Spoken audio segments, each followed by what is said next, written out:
Well, we're back here at Doran Park for an opening day rematch. Welcome into Pregame Tomahawk Talk. I'm Ariel Tamir-Pinsky, joined by Adam Gotkin and Devon Jarvis. The Braves will take on the Harwich Mariners like they did opening day. Mariners are back here for the first time since the championship last year. Yeah, you know that this game is going to mean a little bit more for Steve Englert, the head coach for the Harwich Mariners, who's been there for our entire lives because he won a title here the last time that he was here, August 13th of last season. And for Scott Landers, he definitely remembers that. The last time that Harwich played here was when their season came to an end. So you know that this means just a little bit more. You know, it was the opening day matchup because it was the championship last year, so this should be another fun one. For sure. Devin, talk to me about the pitching tonight. What do we have? Yeah, Zach Konstantinovsky on the mound for Bourne. We've seen him start a couple years ago collegiately, but after battling some injuries, he became a reliever. He's been a reliever for Bourne already this year. Only 3 1/3 innings pitched so far, 2 earned runs. So it's now the second time we've seen a pitcher come out, usually a reliever, making the start for Bourne. It'll be interesting to see how he does. Well, we're on a 3-game losing streak, and one of the problems we've talked about with this team is giving up a lot of walks. Yeah, we're just a broken record at this point because Bourne has walked 79 batters. That's the most in the league. There's only 4 teams that have walked more than 40 or more than 50, and Bourne is, of course, one of them. If you look at last year's team, Bourne has half the amount of walks that last year's team did, and we're just 12 games into a 40-game season. So they really have to clean those up, especially today, because Harwich has walked just 40 guys this season. That's least in the league, and almost completely half of Bourne. So, you know, that'll be an obvious thing to watch in this game. If Bourne gets more or less free base runners than Harwich, then it'll be a tough one to win. Right, well, first pitch is at 6 p.m., but more pregame coverage coming up next. Ariel Tamir-Pinsky now joined by Lyle Alenstein. Lyle, we have a new face in the lineup. What can you tell me about him? Keo Loy from Arkansas. He got here yesterday, pinch hit late in the game against Katuitt and got his single. This is a really strong infielder coming from Arkansas that made a deep run in the College World Series semifinal. This is a bat that Bourne's anticipating getting and get it going for a strong offensive performance. We're on a 3-game losing streak right now. We need to get the win tonight going into that off day tomorrow. Yeah, you need this win. Last time they faced Harwich, it was a tough 7-5 loss in the opener, but they give up 6 runs. It's been the story of the season, falling behind. You know, they're 1-1 in games that in days before the off day. You need to get one going, get some momentum, get some breather, get some mojo going coming in back after the break. Well, thanks for joining me, Lyle. We have more pregame coverage coming up next and first pitch at 6 p.m. Ariel Tamir-Pinsky here with Minnesota pitcher Will Whelan. Will, you are selected to go to Citi Field tomorrow to play in the Cape League versus MLB League game. What does that mean to you? Well, it's just a great honor to be selected to go play for the Cape League team and to play against such great talent in that prospect league. I'm just really excited for the opportunity. What are you most excited for tomorrow? I think I'm most excited to see all the good competition and play in such a big, awesome MLB ballpark. But yeah, I'm just really excited to go. And you get to go with your catcher, Weber Niels from Minnesota. How special is that? It's super special. It was really awesome to hear that he was coming out here with me this summer, and then to get selected together to go to an event like that tomorrow is just honestly a blessing. Well, thanks for joining me. Good luck tomorrow. Thank For the first time since their victory in Game 3 of the 2024 Cape Cod League Championship Series, the Harwich Mariners return to Doran Park. It's a rematch of last year's title series as the Bourne Braves host the team that beat them in last year's championship. It's a rematch of this season's opening day game, and we welcome you into Doran Park for what should be a great matchup on the last game of the month of June. Welcome into the broadcast booth. I'm Adam Gotkin alongside Devon Jarvis. We're so excited to be with you. You'll also hear from our sideline reporter, Ariel Tamir-Pinsky, later on in the broadcast. This should be an interesting game, Devon. Both teams come into this one really cold. Harwich has lost 3 in a row, as has Bourne, so a really big one for both these teams ahead of the off day tomorrow. Yeah, they really are looking for a win today. Once you go into 4 wins, that's when you start to lose morale. You don't want to lose the locker room, especially with players who aren't as committed to the Cape League as they are to their schools. You want to make sure they are in it, and it all comes to make sure that you don't lose too many games in a row and stay with it. It's a big one for both sides. Today's game even more important than normal because of that off day. It's always even harder coming off of an off day to bring those juices back up when you're on a losing streak, because that off day just feels like a day without a game. So, that can easily be a 5-game losing streak if you lose the day before an off day. Bourne fell yesterday in a game that ended early due to darkness, 4-6 against Cotuit. And Devon, the Bravos just really didn't have a chance early on because in the first inning they gave up a bunch of runs, and there was just no coming back from it. Yeah, 4 runs in the first for Cotuit, 2 runs in the second.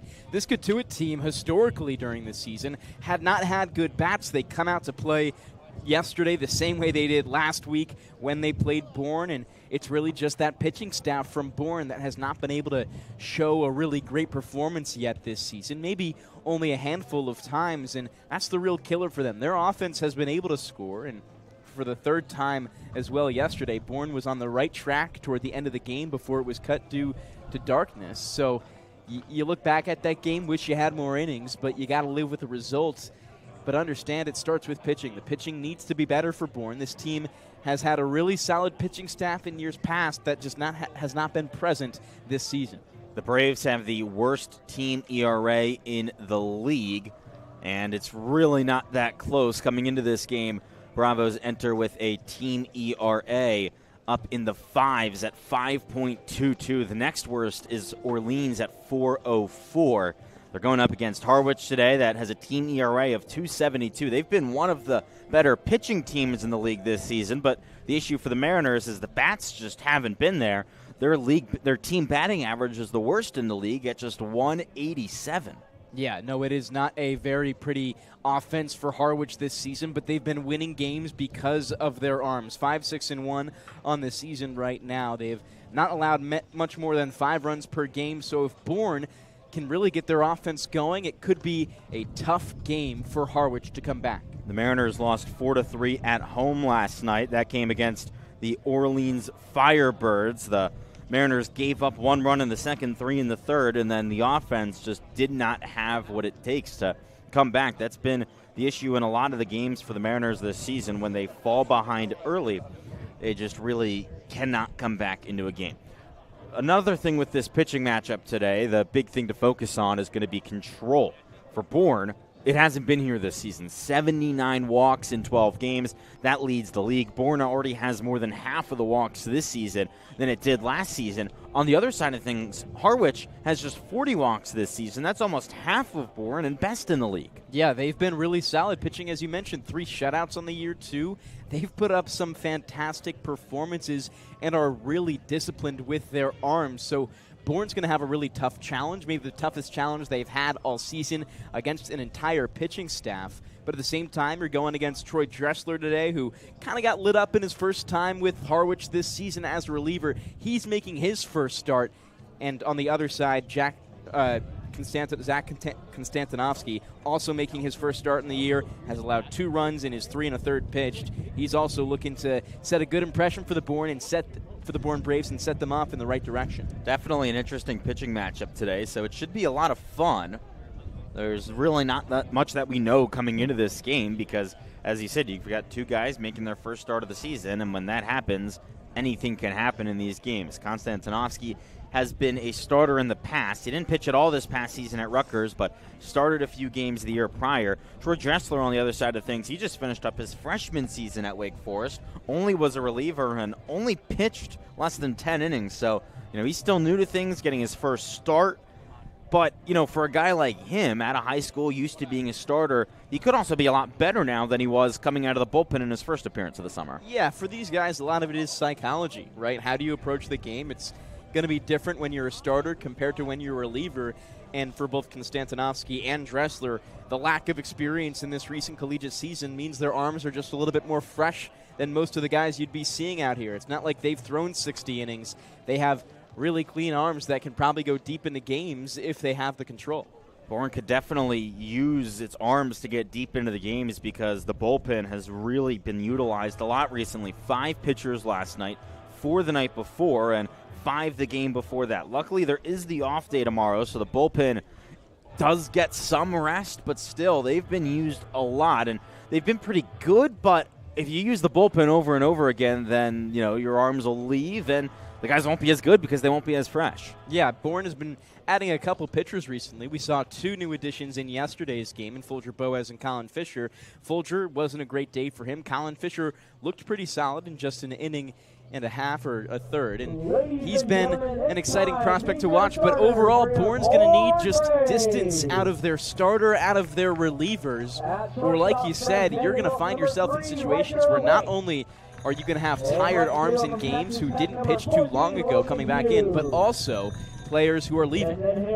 Well, we're just a few minutes away from first pitch, so Devon, why don't you go ahead and give us today's starting lineups? Absolutely. We'll begin with Harwich, starting Bristol Carter. He's at the top of the lineup for the Mariners, playing right field today. Batting second, Harrison Feinberg, the designated hitter. Maddox Maloney is batting third, the third baseman out of Oregon. Matt Conti, the catcher, bats fourth out of Wake Forest. Jake Coonan bats fifth, the second baseman out of Princeton. Tanner Marsh bats sixth, the shortstop out of Liberty. Kyle Wolf bats seventh, the first baseman from Boston College. Nico Brini bats eighth, the left fielder from Wofford. And Trey Broussard is the center fielder, batting ninth out of Houston.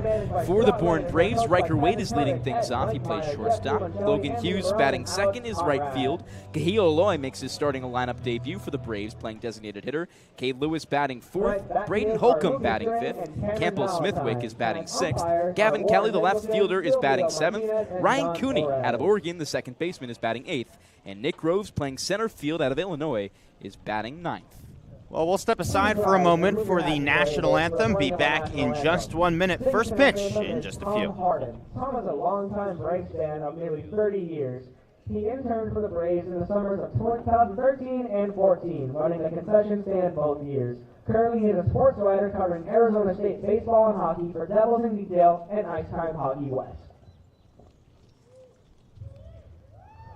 Oh, say, can you see by the dawn's early light what so proudly we hailed at the twilight's last gleaming, whose broad stripes and bright stars through the perilous fight o'er the ramparts we watched were so gallantly streaming, and the rocket's red glare, the bombs bursting in air, gave proof through the night that our flag was still there. Oh, say does that star-spangled banner yet wave o'er the land of the free and the home of the brave? Oh, great job there, the national anthem, and we are just about ready to get things going here at Dorn Park. Bourne enters this game 4-7-1 on the season in fourth place of the Cape League West Division. Harwich 5-6-1 in fourth place of the Cape League East Division. Both these teams have lost 3 games. Harwich is 2-3-1 on the road. Bourne is 2-4 at home.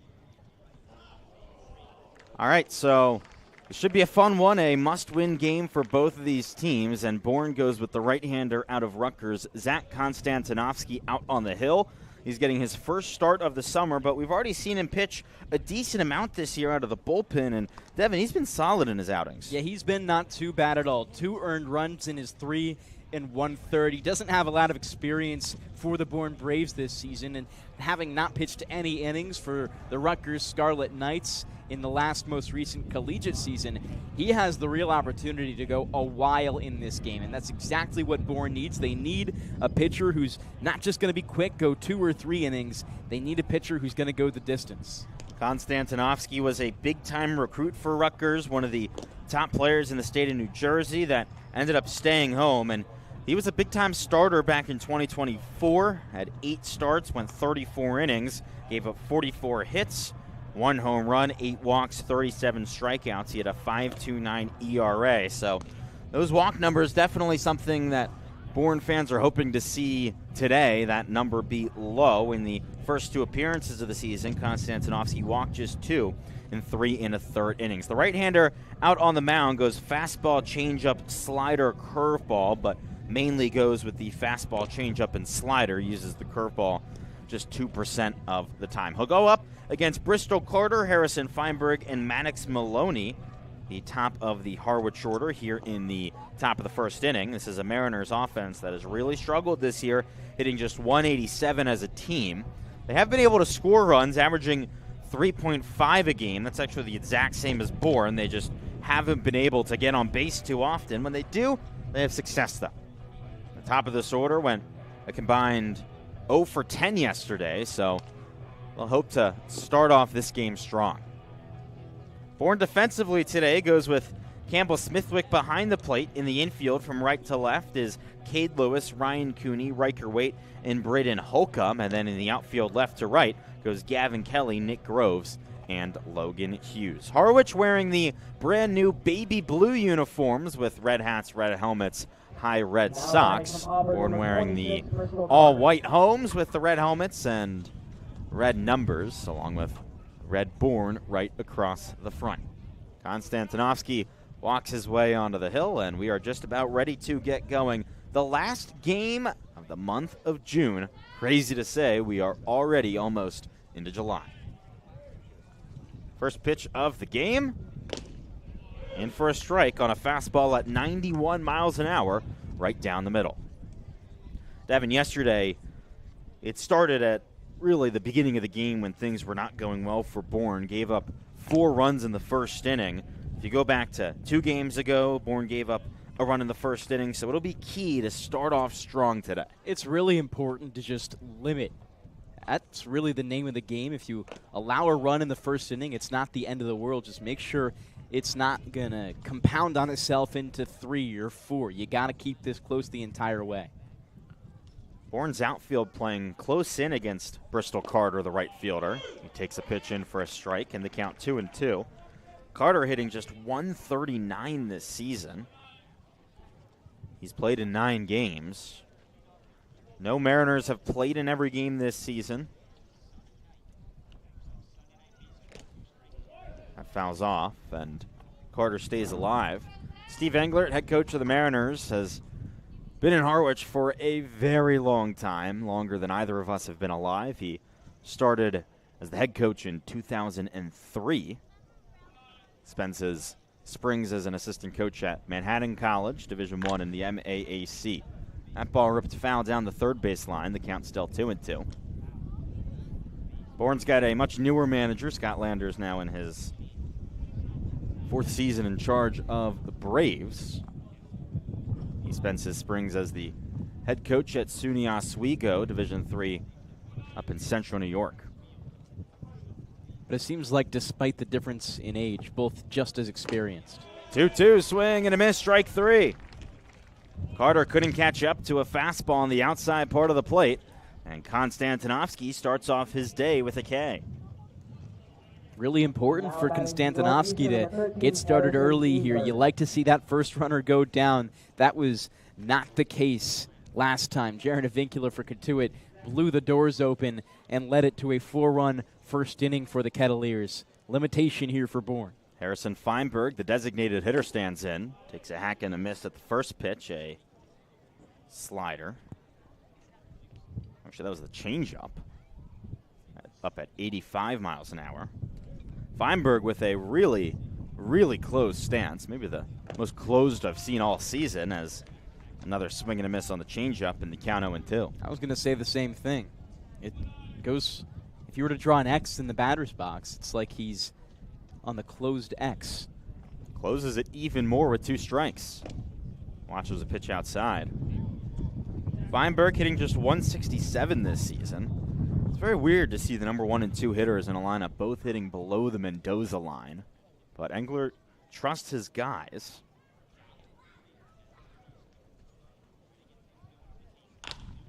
Had a ripper right back up the middle, and it drops down for a base hit. 1-out single for Harrison Feinberg, and after he went hitless yesterday, he finds his way back on the base paths. Now batting before again, number 39, Maddox Maloney. That brings Maddox Maloney to the plate, the third baseman out of Oregon. He is a very talented player, a very highly rated player. Maloney the shortstop for the Ducks during the season. He's actually roommates with Bourne's second baseman Ryan Cooney. So those two good friends at school get to see each other again today. Maloney leads Harwich in hits, but also leads the team in strikeouts. He's considered to be a top prospect in the 2026 MLB draft. Hit over 300 this past season for the Ducks. Maloney was first team All Pac-12 in the final year of the conference back in 2024. 1-0 misses upstairs. It's 2-0.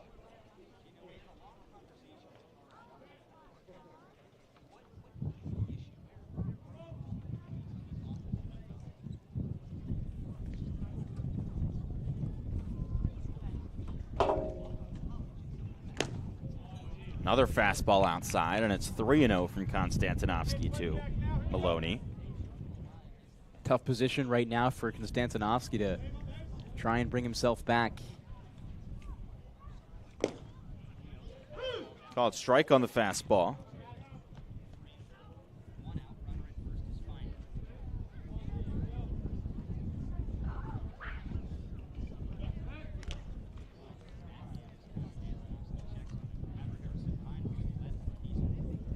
Bourne enters this game on a 3-game losing streak. Before that streak, though, the Bravos had won 3 in a row and didn't give up a first inning run in any of those games. So that's definitely been a key for the Bravos, is the starts.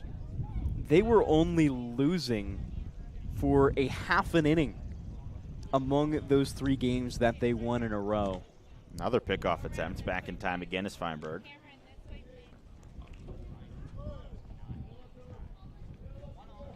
Feinberg 3 for 4 on the base pass this season. Campbell Smithwick behind the plate for Bourne, 2 for 7 throwing out runners.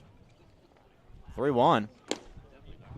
Misses outside on a fastball. That's ball 4, and it's 2 on with 1 out here in the top of the first for the Mariners, and that's what you don't want to see if you're Bourne. Another walk from this pitching staff. That's now the 80th on the season. Bourne now doubles up Harwich in number of walks this season, as the Mariners have just 40. It's clear as day. Sometimes when you're losing, you don't really know what's going wrong, or the statistics don't tell the story. In this case for Bourne, they do. Exactly what you see on the score sheet is why Bourne has been losing games. The walks and the big innings, not able to convert with runners in scoring position. First pitch to Matt Conti, a called strike on the fastball. The catcher is hitting just 208 on the season. Highest batting average in this Harwich order is technically Tanner Marsh, but he's just 1 for 3 on the season, so definitely not a qualified hitter. Of anyone who's played significant games, it's Kyle Wolf, the number 7 hitter. He's hitting just 246.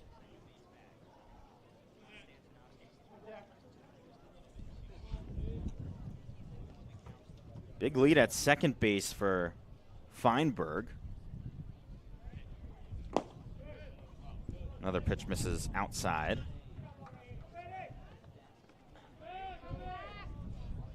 The Bourne pitching staff yesterday walked 9, including 4 in the first inning.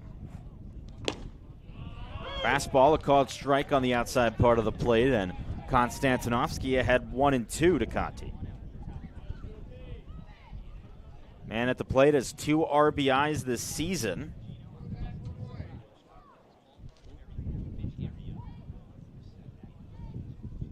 The kick and the pitch. Slider lifted in the air to right field. That's an easy play for Logan Hughes, and he makes the catch shallow enough where Feinberg has no choice but to stay at second. Wind blowing dead in from center right now, so you're going to see a lot of flyouts today. If anything, that plays into Bourne's advantage. You're going to hopefully limit the offense you can of the Mariners, and an offense in the Mariners that hasn't been great this year.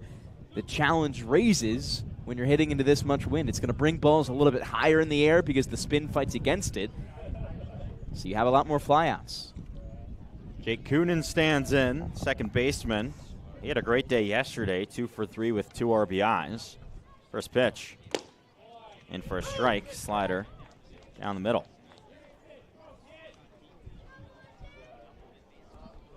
This Bourne pitching staff has done a great job at not allowing hard contact this season. The only staff left in the league to not give up a home run. We actually haven't seen a home run yet at Doran Park. There's only been 3 in Braves games. So we've played 12, just 1/4 of games this season we've seen a homer. Yeah, I think there's one ball that you could say should have been a home run or could have this season, and that was against Chatham, 370-footer to right field. My memory is not helping me right now, but 0-2 outside, another slider. it was Isaiah Lane in the 6th inning on the Chatham game. He hit a ball 370 feet to right field, and in most ballparks, that's probably out. But you're right, not a lot of strong contact for Bourne this year. Up and in on the slider, 2-2. The dimensions here at Doran Park, 300 down the right field line, but that very quickly gets to 360 and straightaway right field where the Harwich bullpen is. 330 down the left field line, but that also gets pretty quick to 360. Pickoff attempt, and stuck in between second and third is Feinberg. Holcomb tags him out, and that does it for the top of the first inning. Bourne gets into a bit of a jam, but ends it catching Harrison Feinberg in a pickle, and that does it. We'll move into the bottom of the first inning. Troy Dressler gets his first start of the season for Harwich. I'll tell you about him when we come back. You're listening to the Bourne Braves Broadcast Network on Cape League TV.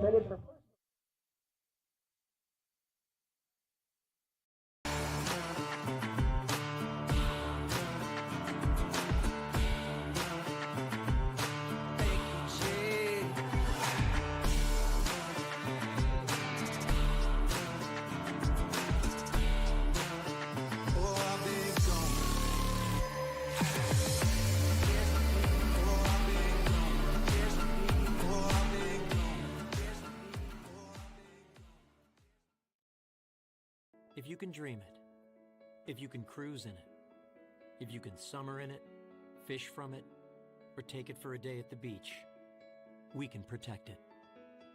The Baldwin Group, protecting the possible.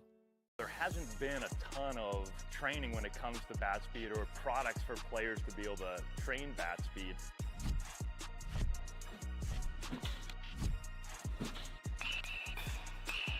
You can improve your bat speed and reach your goals working 10 to 15 minutes a day on this a couple of times a week. That's a no-brainer for every player.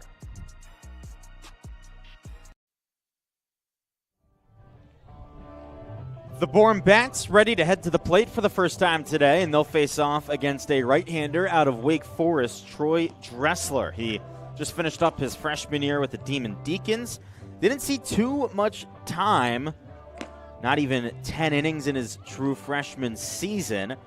Had a 5.40 ERA and 8 1/3. Gave up 7 hits, walked 4, struck out 10, and hit 1 batter for a 5.40 ERA. Dressler has pitched once already this season. It was a while ago, 10 days ago, in a 5-2 loss at home against the Wareham Gatemen. He was the first man out of the bullpen and really got hit around. Loaded the bases, gave up 4 runs, allowed a man to score on a wild pitch. It was both hits and walks that Dressler struggled with. He gave up 4 base hits, 3 walks. He struck out just 1, and he'll face off against Riker Waite, Logan Hughes, and Kahio Aloy here in the bottom of the first inning. Waite back into the leadoff spot. He hit second yesterday and 9th the game before after missing a little bit of time due to an injury.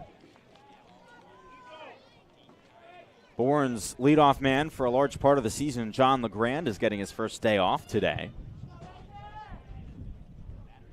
So Waite stands in, the switch hitter batting lefty. Watches the first pitch in, a fastball in for a strike. Dressler goes fastball, slider, changeup, curveball. Reserves those final 2 pitches for left-handers. Dressler ahead in the count just like that. Riker Waite had a great day yesterday, 2 for 5 at the plate.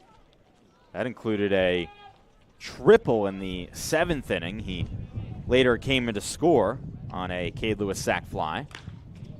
Hits a blooper to the left side of the infield, an easy play for Maddox Maloney, out number 1.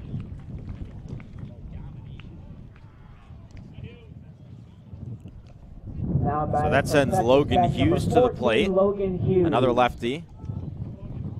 Playing in right field today, and another guy who had a solid day yesterday. Hughes went 1 for 3 with a RBI and a run scored. He also walked. He's one of just 3 Braves to play in every game so far this season. First pitch, a fastball in for a strike. For the last 7 or so games now, Hughes has just been there for Bourne. Mr. Consistent, top of the league in OPS. He's been really great. OPS all the way up at 958. He's hitting at 316 with 2 bombs. One of those came back on opening day in the first meeting between these teams at White House Field.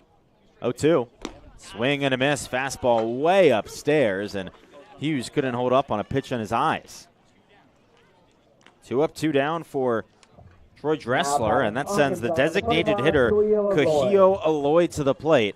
And oh man, is this an exciting prospect. He made his Bourne debut last night, came in as a pinch hitter in the 8th inning, and, well, he hit a single into left field that was over 90 miles an hour off the bat. The first pitch from Dressler, called strike, fastball low and outside. Dressler doing a great job at attacking the zone right now, which is forcing Bourne batters to be aggressive, having to protect the plate. Kahio Aloy spent this past season at Arkansas after playing his freshman year at BYU. Pops one up. The third baseman Maloney makes the catch, and a very quick bottom of the first inning for Troy Dressler in his first start of the summer. He looks really, really solid. Just 8 pitches to get out of the first inning. Before we step aside, we would like to thank a few of our sponsors. Keystone Place at Buzzards Bay is Bourne's premier senior living community, conveniently located adjacent to the Cape Cod Canal. Visit us at KeystonePlace@buzzardsbay.com. Marty Chevrolet, your dealer for the people, proudly supports the Bourne Braves baseball team. See all our cars and trucks at martychevrolet.com. And go Braves. We'll be back for the second in a moment. You're watching the Bourne Braves Broadcast Network on Cape League TV.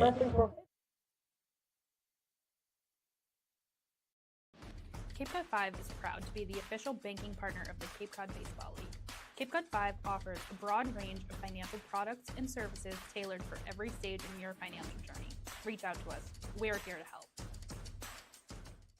If you can dream it, if you can cruise in it, if you can summer in it, fish from it, or take it for a day at the beach, we can protect it. The Baldwin Group, protecting the possible. Get ready for big results with our small machines.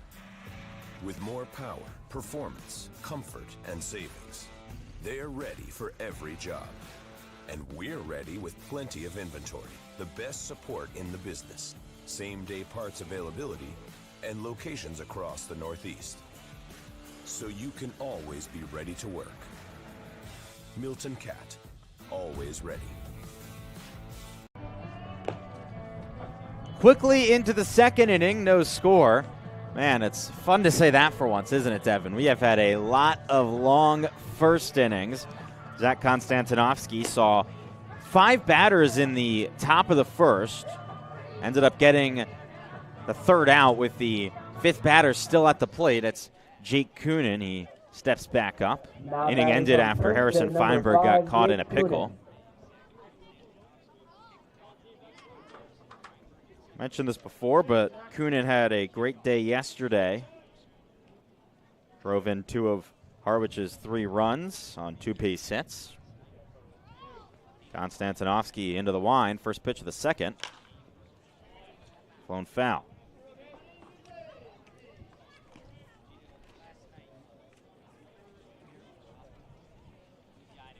In Konstantinovsky's last outing, he went just an inning and a third. The 0-1 misses upstairs. His first outing, he went 2. So it'll be interesting to see how long of a leash he has today in his first start of the summer, but as mentioned before, a guy who has started in the past. 1-1. Another foul ball, 1-2. And that second inning, too, wasn't really because it wasn't cut short because he wasn't playing well. He pitched 1 1/3, only 2 hits, no earned runs, a walk, and 2 Ks. So he's pitching pretty good. That came back against YD. It was actually 6 up, 6 down for Konstantinovsky in that outing. It was his first time pitching in a long, long time. His first time pitching since 2024, and he looked really good.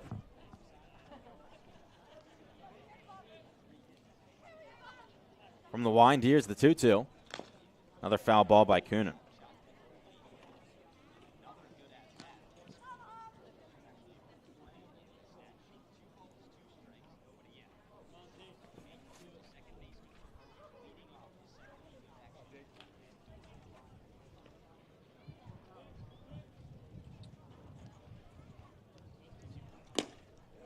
Fastball misses outside, and the count runs full. Kunin was actually named the Codball Player of the Day yesterday by Codball.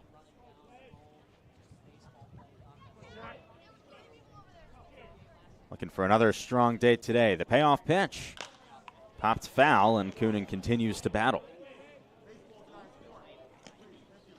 We've seen opposing teams draw so many full counts against this Bourne pitching staff, which has led to the walks, has led to Bourne seeing a lot of pitchers because the pitch count's getting up too. The payoff again. Popped up first base side. This one might stay in play, though. Cade Lewis and Logan Hughes watch it drop foul.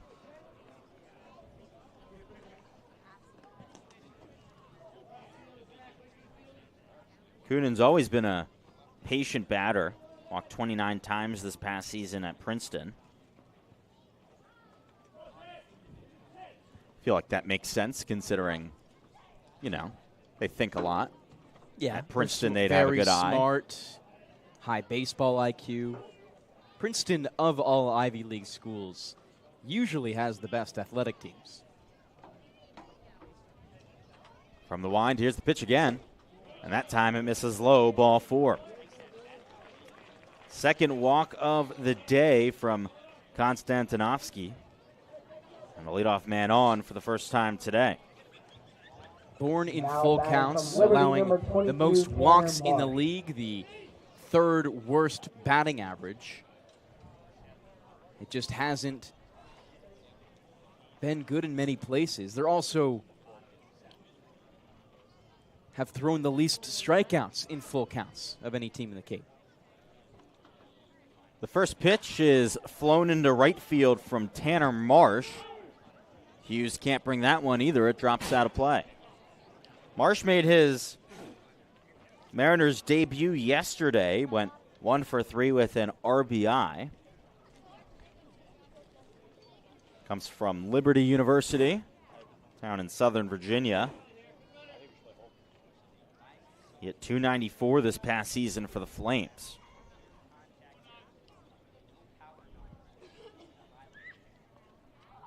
The 0-1. Another foul ball, 0-2.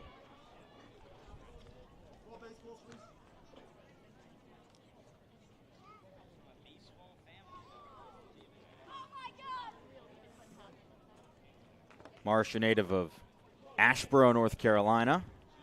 It's the 0-2, misses outside, and that gets away from the catcher Smithwick. Throw to second, bounces away from the second baseman Cooney. So a wild pitch moves the runner into scoring position. And, Asheboro, North Carolina is a place that jumps out to me. There was one point where I was contemplating working for summer ball team down there, the Asheboro Zookeepers in the Coastal Plain League. Their claim to fame was fireworks after every single game. 1-2, a high fly deep towards right field. Hughes tracks back and makes the catch. An easy tag up to third for Jake Kunin, and a runner 90 feet away for the first time today. Really scrappy baseball right now for Harwich. Now batting from Brings Boston Kyle College, Wolf to the number plate. 34, Kyle Wolf. First baseman out of Boston College. Tied for the team lead in runs batted in with 4. Kunin, who stands at third, has crossed home 4 times this season.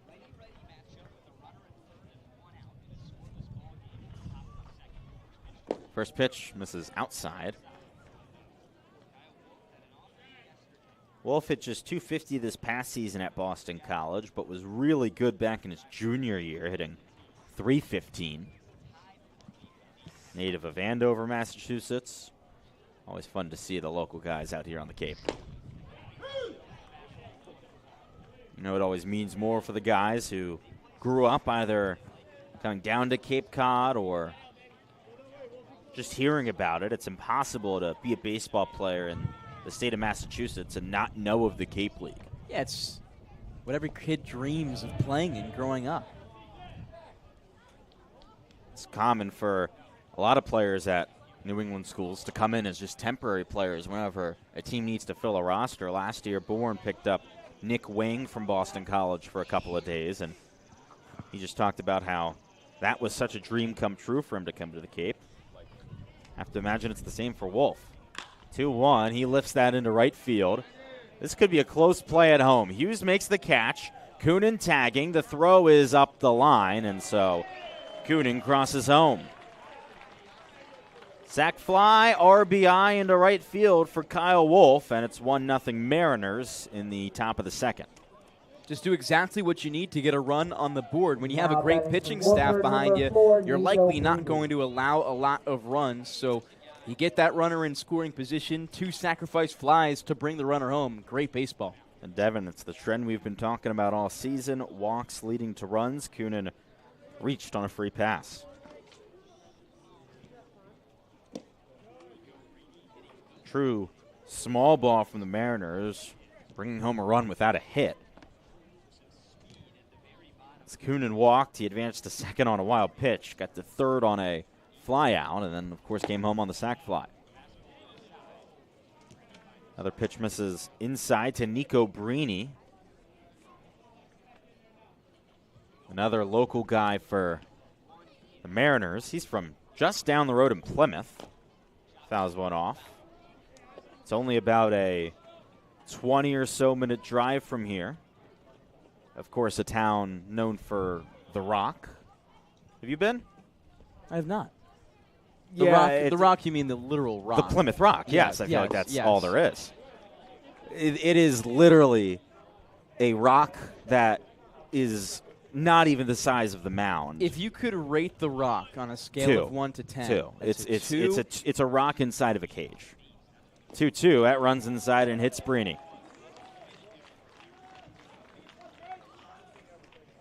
So the small rock, the baseball, hits the man, and say another base runner on here by way of something other than a hit. 4th base runner of the day, just 1 base hit for the Mariners, and Trey Broussard, the center fielder, comes up. Is it a 2 out of 10 because of how underwhelming it is? Or if you were to randomly come across this rock just on your own adventure, it would also be a 2 out of 10? Well, it's both. It's literally a rock that has whatever the date is carved into it, I think 1620, and it's not that big of a rock. There are bigger rocks just outside the cage than the Plymouth Rock. But, you know, it's one of those things that you learn in elementary school. You learn about the Plymouth Rock. Fouled back by Broussard. Hey, you wonder if Brini, being a Plymouth native, took field trips to the Rock. I know as someone from Washington, D.C., that was always a thing. You would just take field trips to the local museums. Yeah, but I feel like the Plymouth Rock is not much of a museum if it's just one thing, right? Like, you're there for 10 minutes and then you go? Yeah, I mean, they talk about it so much, though. That is the thing. I mean, it is the defining feature of Plymouth, Massachusetts. I mean, you could say it might be the defining feature of the South Shore area and of this whole region. You have summer collegiate baseball. Yep. Lobster, sharks, and a rock. But, as I say that, I do think that this is one of the most beautiful places in the United States. It's a beautiful day today. Really nothing to complain about. Nice breeze, temperature in the 70s. Runner going, throw into second from Smithwick is a perfect one, and the tag applied from Riker Waite. Already the second out on the base paths of the day. It's the third time Campbell Smithwick has thrown a man out this season. That does it for the top of the second, but the Mariners do get a run across. Jake Coonan scores on a Kyle Wolf sacrifice fly. We're into the bottom of the second inning, 4-5-6 up for the Bravos. You're watching Bourne Braves Broadcast Network on Cape League TV.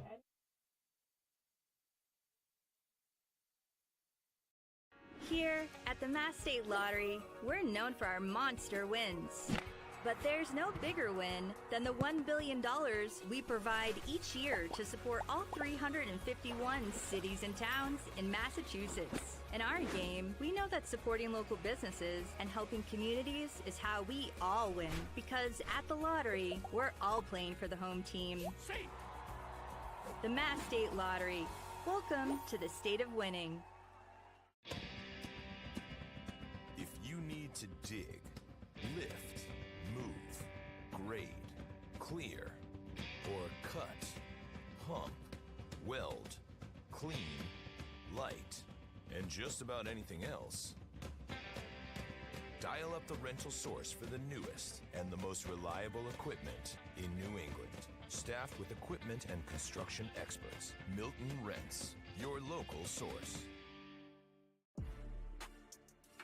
You can make any bat feel lighter by adding a velo puck knob. Instead of having to go get a whole entirely new bat, you can simply add the puck to it.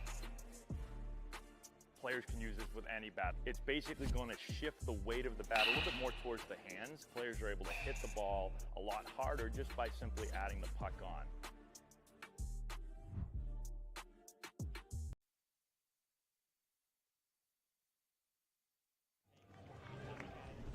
Bottom of the second inning, Cade Lewis leads things off for Bourne, and no more perfect guy to be at the plate for the Bravos with the home team down 1-0, and the squad going down 1-2-3 in the first inning. Lewis is tied for the Cape League in RBIs and in hits.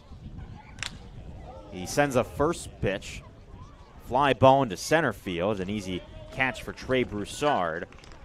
I mean, you can already tell early on with the wind blowing in, this is already a pitcher's park. It's going to be a really tough one today for anyone to hit it out. Now batting from You've got to assume so. You got to keep this ball low and put it through the gaps. Force the opposition to make mistakes if you can.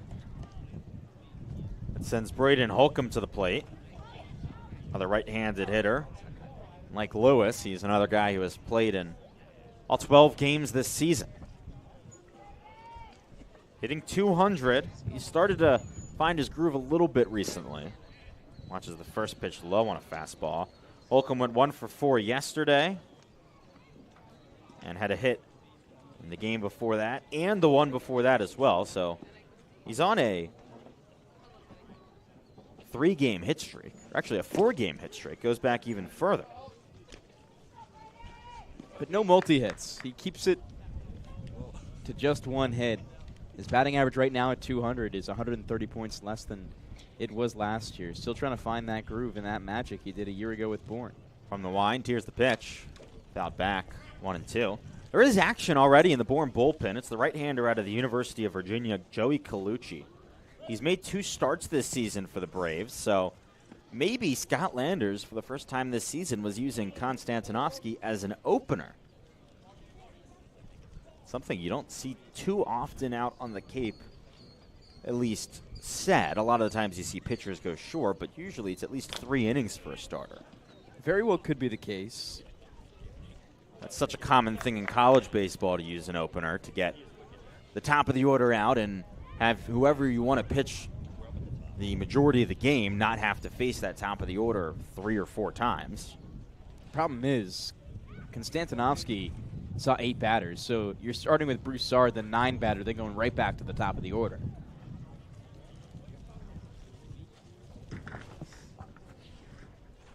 Bourne still searching for its first base runner. The 1-2 to Holcomb is swung on and missed. Strike 3. 5 up, 5 down for Troy Now Dressler. batting Oklahoma State, Man, number he looks 45, really Campbell solid Smithwick. after really struggling in his first outing of the summer. Was already pulled by this point 10 days ago when he pitched against Wareham, and this time it's 5 up, 5 down. He had already given up 4 runs at this point last time. He'll face off against Campbell Smithwick. From the wind, first pitch. Another strike on a fastball at 94. Smithwick is hitting .375 this season, but a small sample size. He was here on opening day, left to go visit some colleges, and then came back. Fouls one off. Dressler ahead 0-2. Smithwick yesterday was Bourne's top batter. He reached base 3 times on 2 singles and a walk. Was stranded in scoring position twice. That was just the second game back for Smithwick after he committed to Oklahoma State. 0-2 misses far inside.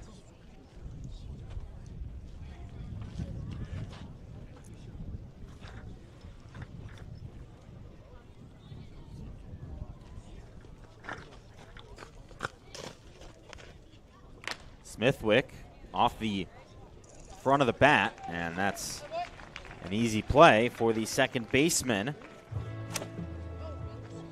Jake Coonan. And so that does it for the second inning. Bourne goes down 1-2-3 once again, 6 up, 6 down for Troy Dressler. What an outstanding performance from him so far.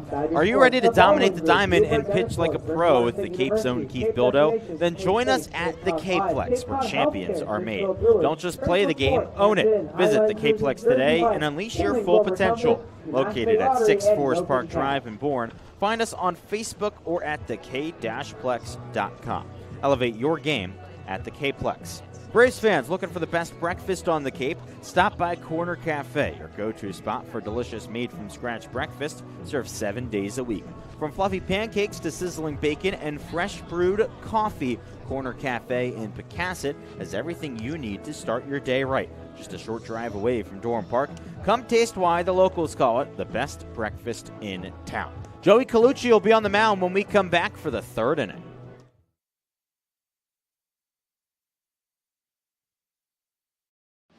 Cape Cod 5 is proud to be the official banking partner of the Cape Cod Baseball League.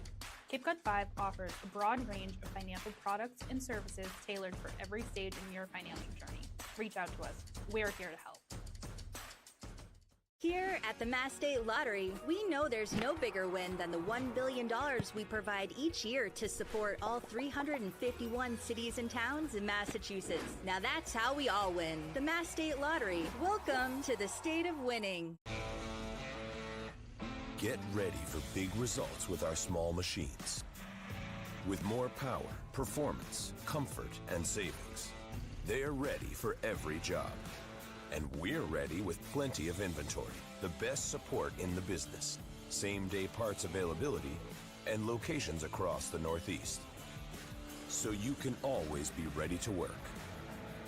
Milton Cat, always ready.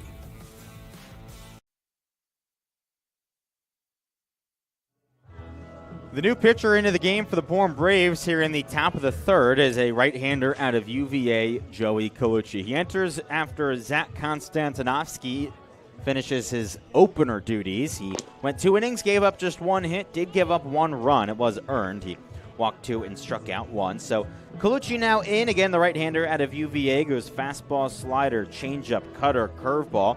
We've already seen him pitch twice this season, both starts. A 4.05 ERA in 6 2/3 innings. Colucci last time out on July 22nd against Katuitt went 2 2/3, gave up 3 hits, 2 runs. Really struggled with his control, walking 5. He struck out 1. He'll face off against 9-1-2 in the Harwich lineup. Trey Broussard, the center fielder, leads things off.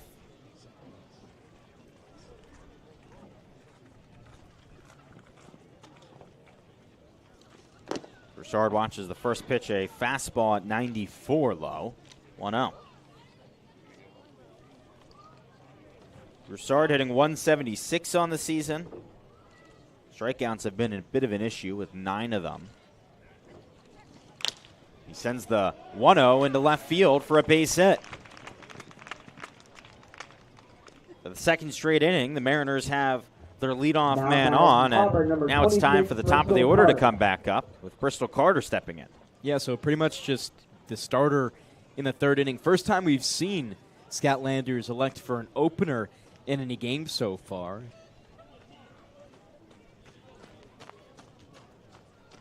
In the last inning, Jake Coonan led off with a walk and then came in to score.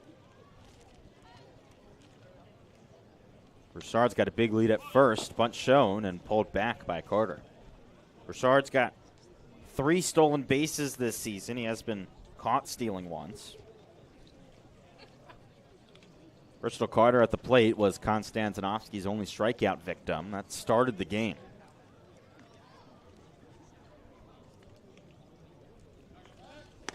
Back at first easily is Broussard.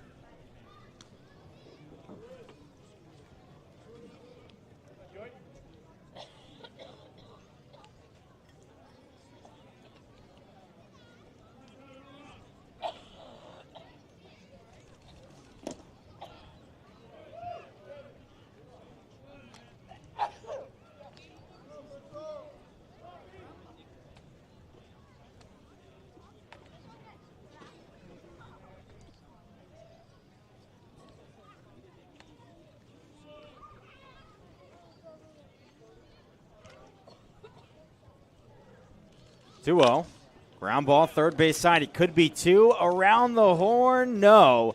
Throw was off the mark from Braden Holcomb. They do get the out at second, though. Nice job by Ryan Cooney to keep his foot on the bag.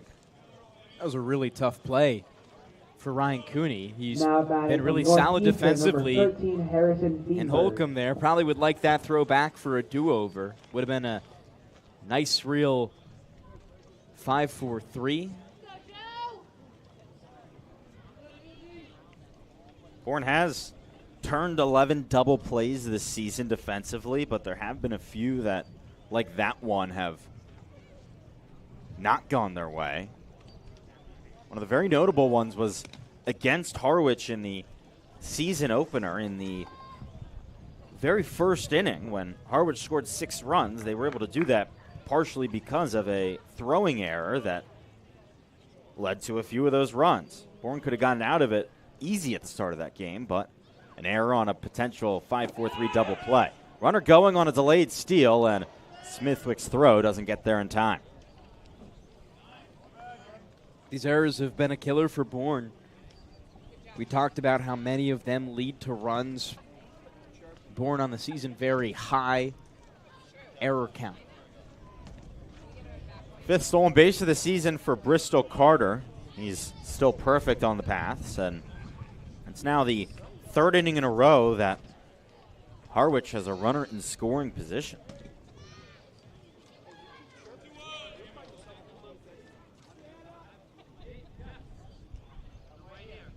The 1-0 to Harrison Feinberg. Swing and a miss.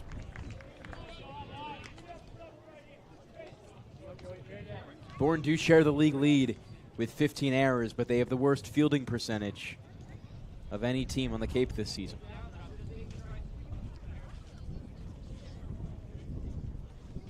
On the bright side, they have the most attendance of any team. Runner going again, and it gets past Smithwick. But, oh man, Bristol Carter took a weird slide into the bag, and he comes up grabbing his leg. It gets up and looks to be okay, just awkward for a second. Yeah, as you said, Devon, the Braves crowd has really been spectacular this season. Another great showing today from the Bourne fans. This is a team that has given these fans a lot to cheer for this past couple of years with 4 straight championship appearances, 2 titles in there. So it's a community that really supports this team.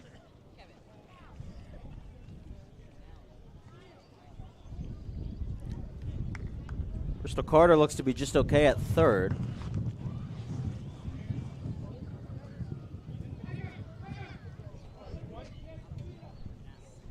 See if Harrison Feinberg can bring him home. Right-handed hitter still searching for his first RBI of the year. That bounce to second. Throw home from Cooney is in time. Feinberg was just running home on contact, and so the second out of the inning is at home plate. That's already the third out of the game on the base paths for the Mariners. Or actually, sorry, the fourth out of the game on the base paths for the Mariners. It's been a very interesting start, and for that at-bat by Feinberg, the one place you couldn't put it was right at the defender. You had to make him work for it.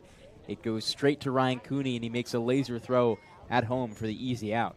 The 4-2 fielder's choice puts Feinberg on first, and Maddox Maloney steps back up. He walked his first time up.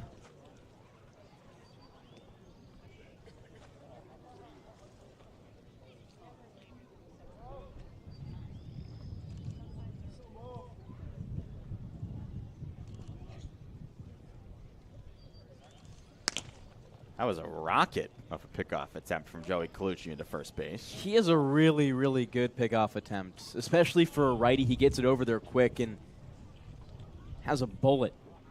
You don't often see those as well from righties as you do from lefties. Rocket foul down the third base line from Maloney.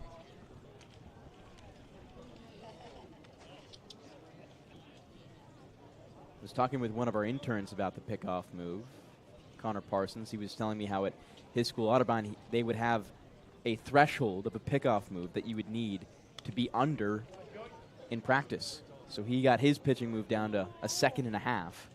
And I wonder if UVA maybe does something similar. A 1 in the dirt.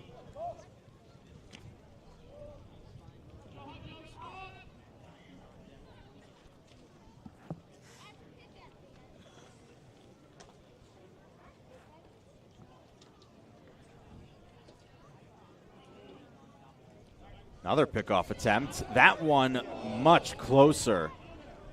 Kay Lewis thought that he got the tag down in time, but Feinberg dove back in safe. That one was probably just as fast of a release, but the location on the attempt by Colucci was that much better to make it really close. And you could see not a huge lead for Feinberg now. Another pickoff attempt and another close one, but Feinberg back in.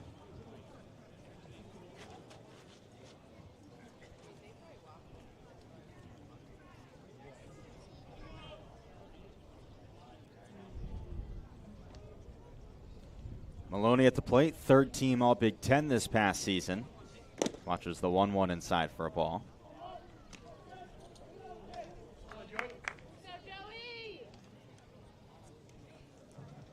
Still something that just doesn't feel right. All Big Ten and at the University of Oregon. Yeah. It just never will. Like, I feel like our next generation.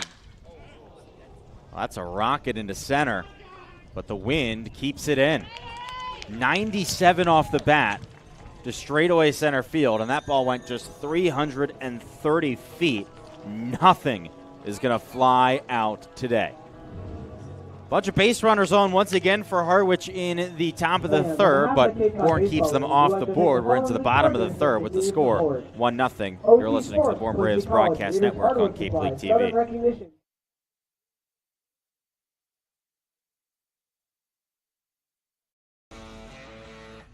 Get ready for big results with our small machines. With more power, performance, comfort, and savings, they're ready for every job. And we're ready with plenty of inventory, the best support in the business, same-day parts availability, and locations across the Northeast. So you can always be ready to work. Milton Cat, always ready. There hasn't been a ton of training when it comes to bat speed or products for players to be able to train bat speed.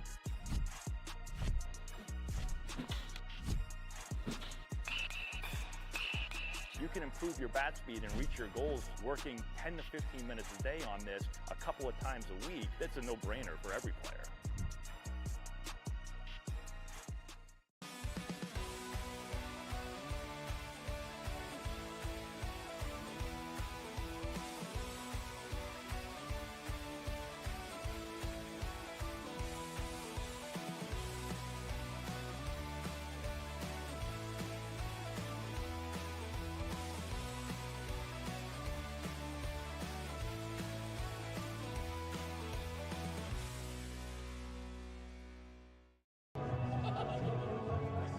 Bottom of the third inning.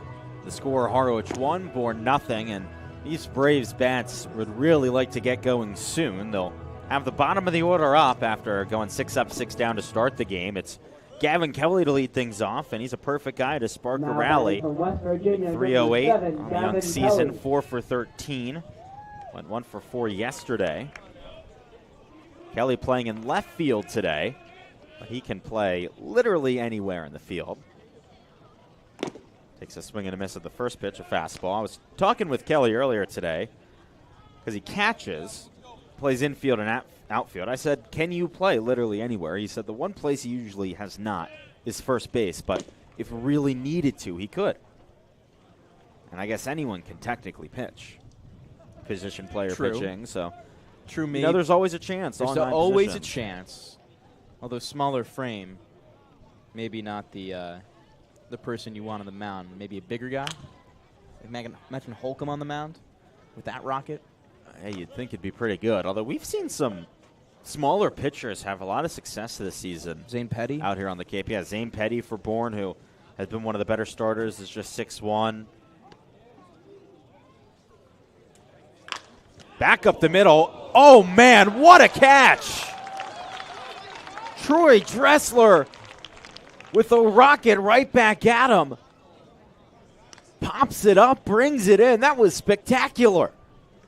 Just nuts. Now batting from Oregon, number 11, Ryan Cooney. 88 off the bat, right back up the middle. Just an incredible play. A bit of a scary one, but it's out number 1, 7 up, 7 down for Dressler. First pitch to Ryan Cooney. Called strike. Mentioned this earlier, but the man at third, Maddox Maloney, is Cooney's roommate at the University of Oregon. You know that this game means a little bit more for these two. Swing and a miss, and the count 0-2. Cooney didn't get the start yesterday, but came in as a pinch runner in the top of the 7th inning. He ended up getting stranded at first base. Pitch misses upstairs. Cooney was then taken out in the bottom of the 7th as he came in for the catcher Weber Neal, so he was a defensive substitute out of the game. The 1-2. Called strike 3. Fastball just above the knees. Now batting from Illinois. It's the third K for Troy Dressler, is first looking. 8 up, 8 down. We'll see if he can get through the entire Bourne order in 3 innings. It's Nick Groves to the plate, the center fielder. Beyond being perfect, the most impressive thing is that Dressler's kept it super efficient. Only 26 pitches through 2 2/3, and 22 of them are strikes. The first pitch missed low to Nick Groves. He got the day off yesterday. Did get his first hit 2 games ago, though, against Chatham. That came in his first at-bat of the night in the 2nd inning. Groves played last summer with Hyannis and started off slow as well, so he's just a guy who needs some time to get his feet wet with the wood bats. 2-0. Just outside on a fastball at 93.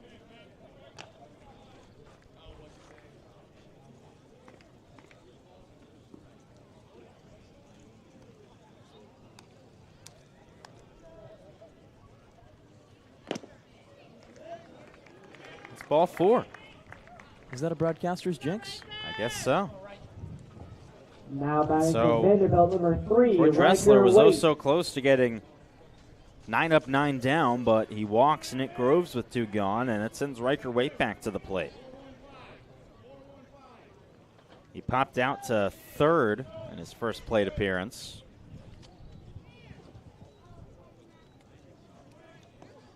Maloney playing in at third base as the first pitch is in for a strike on a fastball. And what's crazy, too, is Dressler going into this was not the best for Harwich. 1 1/3, 20 ERA. He's the worst on the team. He's been great so far. This is outside on a change-up, 1-1. That's just how it is, though, in this sport. Every day is different, especially for pitchers, and a guy like Troy Dressler, who came out of the bullpen his first time, now starting. Runner going and stops halfway. Groves retreats back to first.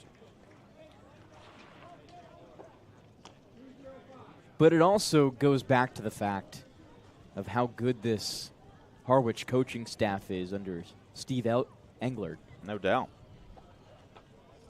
You're able to shape a pitcher who maybe didn't have that great first performance into one who retired his first 8 batters in his next. Another pitch misses low. Englert is a Cape Cod legend.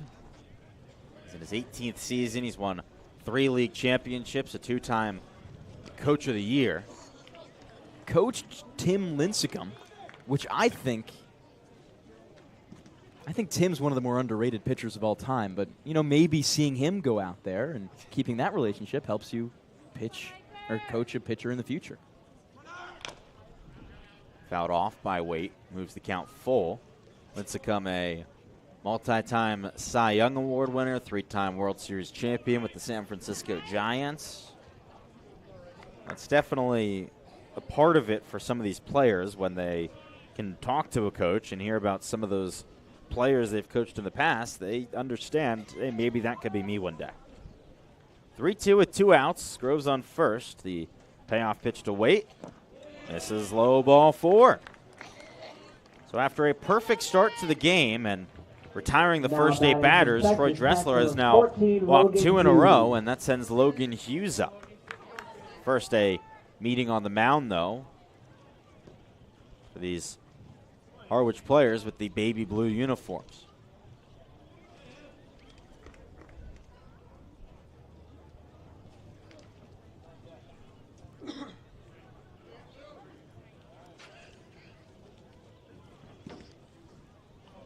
Now a visit out to the mound.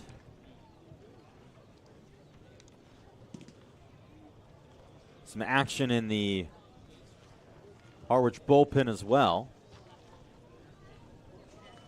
It's number 27, Matthew Heiberger, a lefty out of the University of Alabama.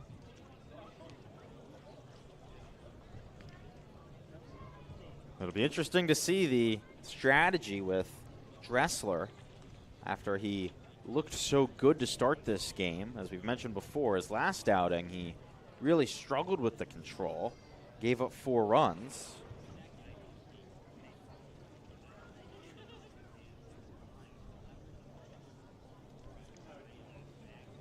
So the meeting breaks up on the mound, and Logan Hughes gets ready to stand in the box. He was Dressler's first strikeout victim in the first inning. Went down swinging on a fastball up at his eyes. He's got 3 RBIs on the season. 2 of them coming from solo homers, including one in the top of the 9th when these teams met back on opening day. From the stretch, the first pitch. Low and inside. Another fastball. 1-0.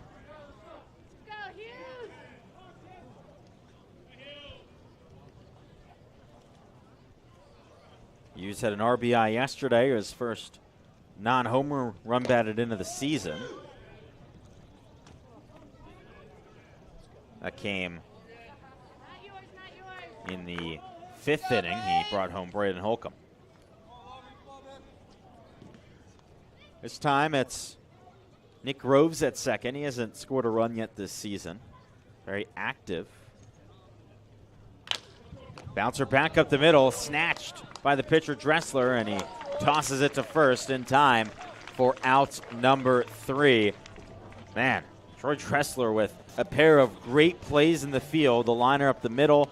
He takes that ground ball and works out of a bit of a jam after walking 2. So that does it for the 3rd inning. But before we step aside, we'll send things down to our sideline reporter, Ariel Tamir-Pinsky, who has more on the newest member of the Bourne Braves. Well, guys, I had a chance to catch up with Kuhio Aloy before tonight's game. He's a new face on this team from Arkansas, but his home is in Hawaii. He told me it's hard for him to play college ball so far from home, but he knows he's here for a reason. He's here specifically in the Cape to develop overall as a player. He's used to playing with his brother at Arkansas, so that's been a little bit of an adjustment on this team for him not having him here, but he knows he's at home having fun, enjoying the summer.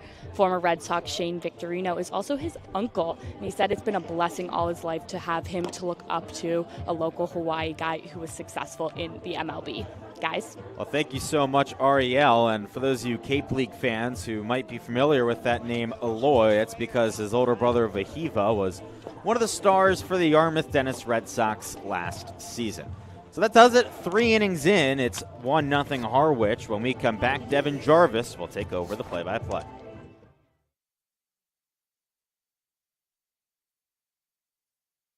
You can dream it. If you can cruise in it. If you can summer in it, fish from it, or take it for a day at the beach, we can protect it. The Baldwin Group. Protecting the possible.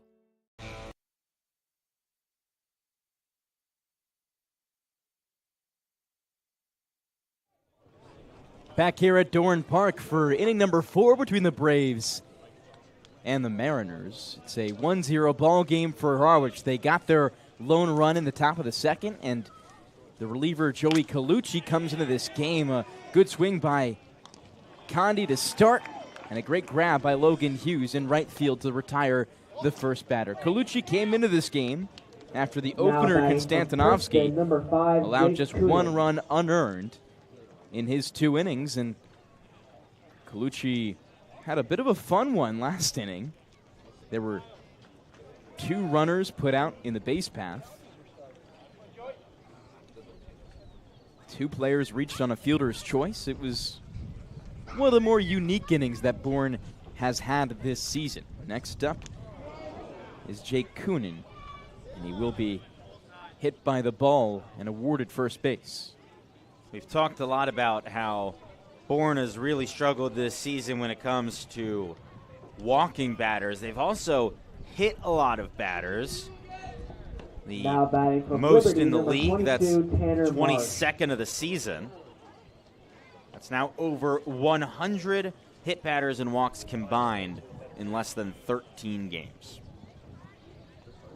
Not a winning recipe right there. This Bourne team has just had plenty of free passes. You combine that with their 15 errors on the season, they're averaging close to 10 free passes per game.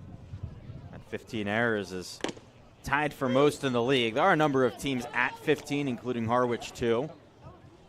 But still, it's a number of things that you can point to of why things are not going Bourne's way. Tanner Marsh out of Liberty, the right-handed batter, has a runner on first in Jake Coonan. No steals for Coonan this season. We'll dive back in head first after the Colucci pickoff attempt.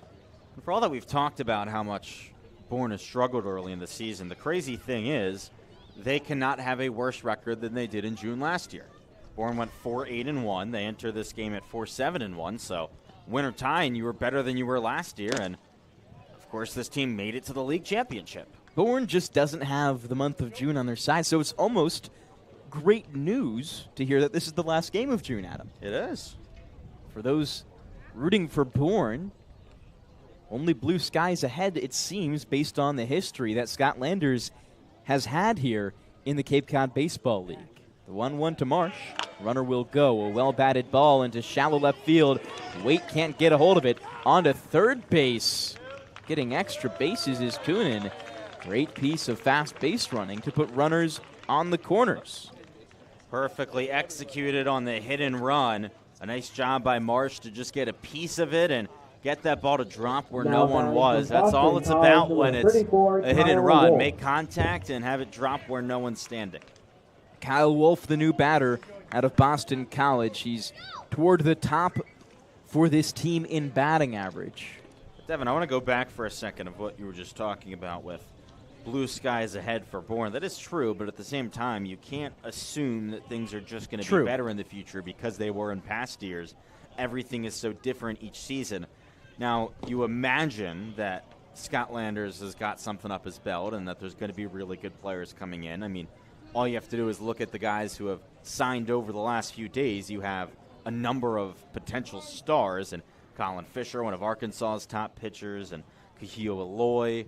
You know, there are really good players joining this team, and, you know, they join a squad that's got a lot of talent, but you can't just assume that everything's going to be better. They still have to fix things. Very true, and it starts with the pitching staff. It does, but it's the bats too, because, you know, so far in this game they don't have any hits, and they haven't been getting it done early. It's not just the pitching staff that is the reason Bourne's struggling right now. True, very true, but I think it starts there. Their hitting has been competent, you could say, so far this season if you look at their league rankings. Kyle Wolf, the batter in for Harwich, takes an inside fastball for ball number 2. Bourne on the season so far, 3rd in OPS, 3rd in average. They've overall scored a total of 43 runs, though, so their ability to score runs has not been there. Ranked close to the bottom in the Cape League for RBIs as well.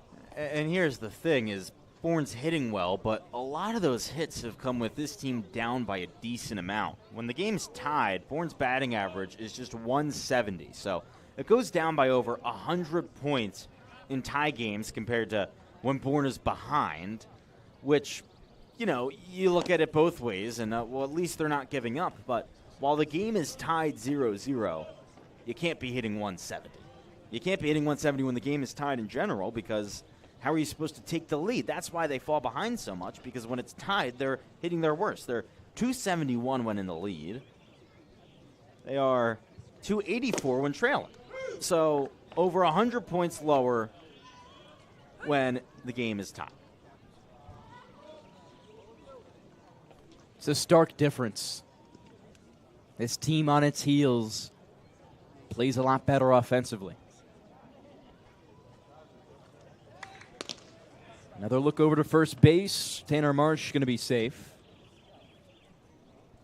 Kyle Wolf, among qualified batters, is leading this lineup in batting average at 240. Already has an RBI on the day. We'll take a healthy cut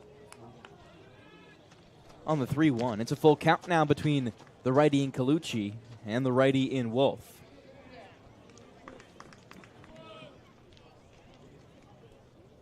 That RBI came on a sacrifice fly to right field, and he's pretty much in the same situation again, a runner on third with only one out. Colucci from the stretch looks in and gets set. Before that, a look over to first, where Cade Lewis tags Marsh late.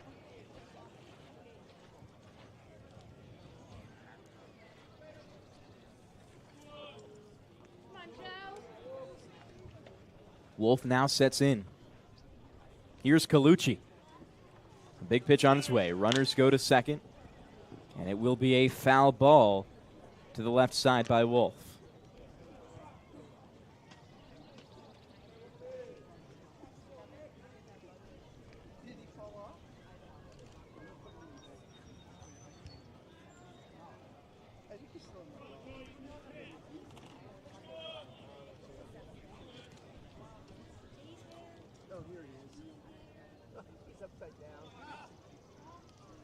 Hit and run in execution just a pitch ago. Let's see if they do it again. Marsh, no stolen bases on the year.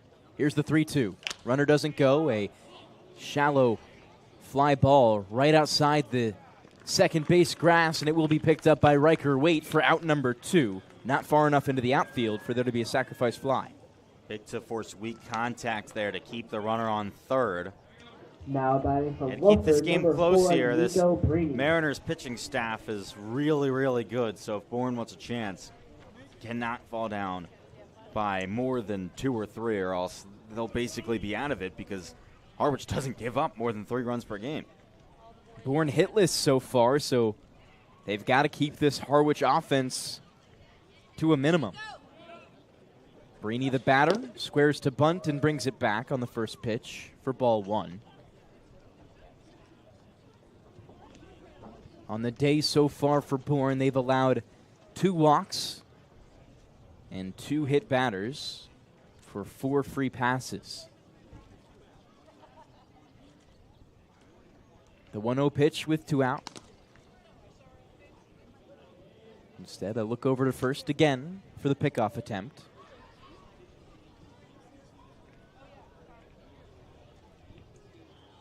Cade Lewis playing in on the grass at third base. And here's the pitch from Colucci on the 1-0. Fastball rides inside for strike 1. A very clear day, almost no clouds in the sky above Doran Park. Over the horizon, some pretty dark, stormy clouds.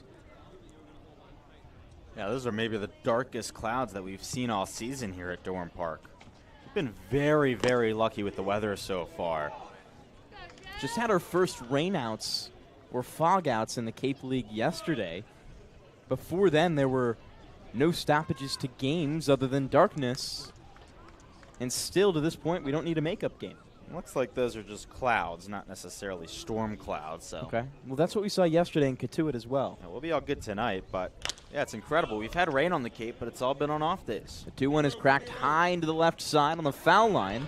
A pickup by Gavin Kelly for out number 3. Bourne keep it to a 1-0 ball game against the Harwich Mariners. Stay with us here on the Cape League TV and Cape and Bourne Braves Broadcasting Network. We'll be back with you in just a moment.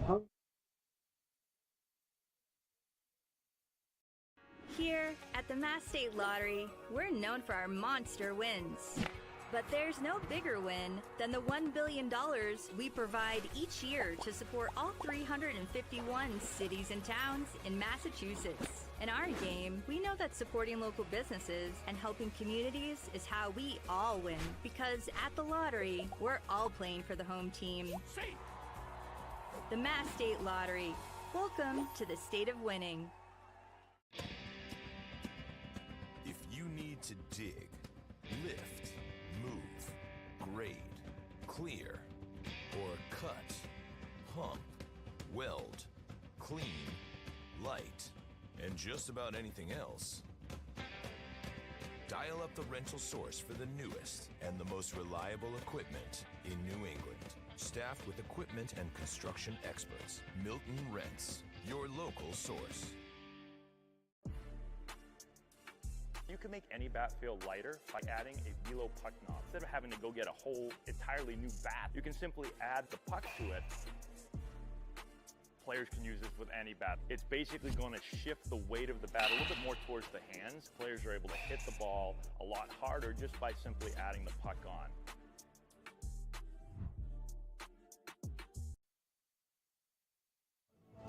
Thanks for hanging here.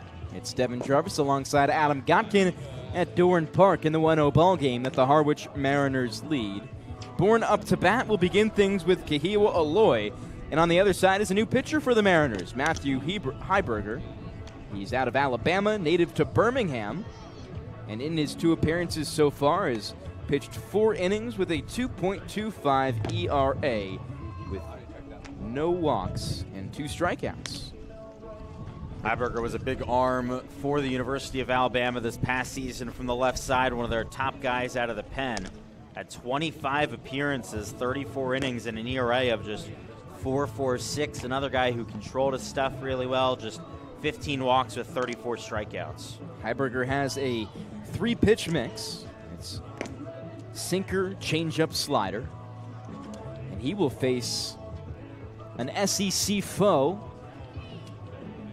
Arkansas and Alabama, 2 of the better programs in college baseball.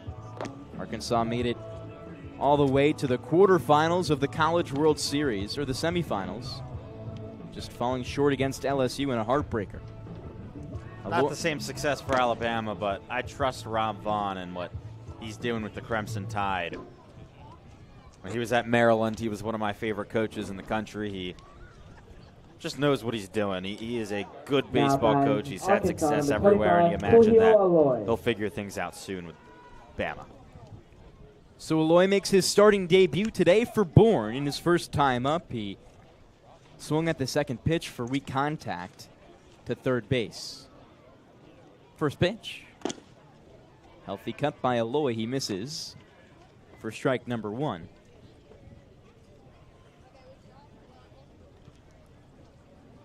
Dressler, the starter for Harwich, ends his final tally with 3 innings, no hits, 2 walks and 3 Ks. Not a bad showing after his first time out. Had a 20.25 ERA coming into this game. Yeah, pretty good bounce back. The 1-1. Way upstairs. Easy look for Aloy. He aligns himself all the way back in the right-hander's batter's box and as close as you can to the plate. Was first team All-SEC with the Razorbacks as a designated hitter. 2-1 is chopped to the left side. A good pick by Maloney. A rifle across the diamond for out number 1. By the way, Devon, this is the first time all season that Bourne has been no-hit into the 4th inning. 23, Cade Lewis. Like we mentioned, their batting average is not the part of their offense that's really struggling. They're 3rd in the Cape, were first in the Cape for the first 5 games when they were 1-4-1 in that span. First pitch swing by Cade Lewis is foul on the left side. Bourne had their first 8 consecutive batters retired. Lewis, part of that mix, flew out to center field. And with this wind, any ball lifted to the outfield will likely be an out if it has at least a good amount of time for these outfielders to range under it. There's just no way we see a home run today unless you hammer one. And that means if you're Bourne, you really have to manufacture runs. On a called strike 3, Lewis watches it by for out number 2.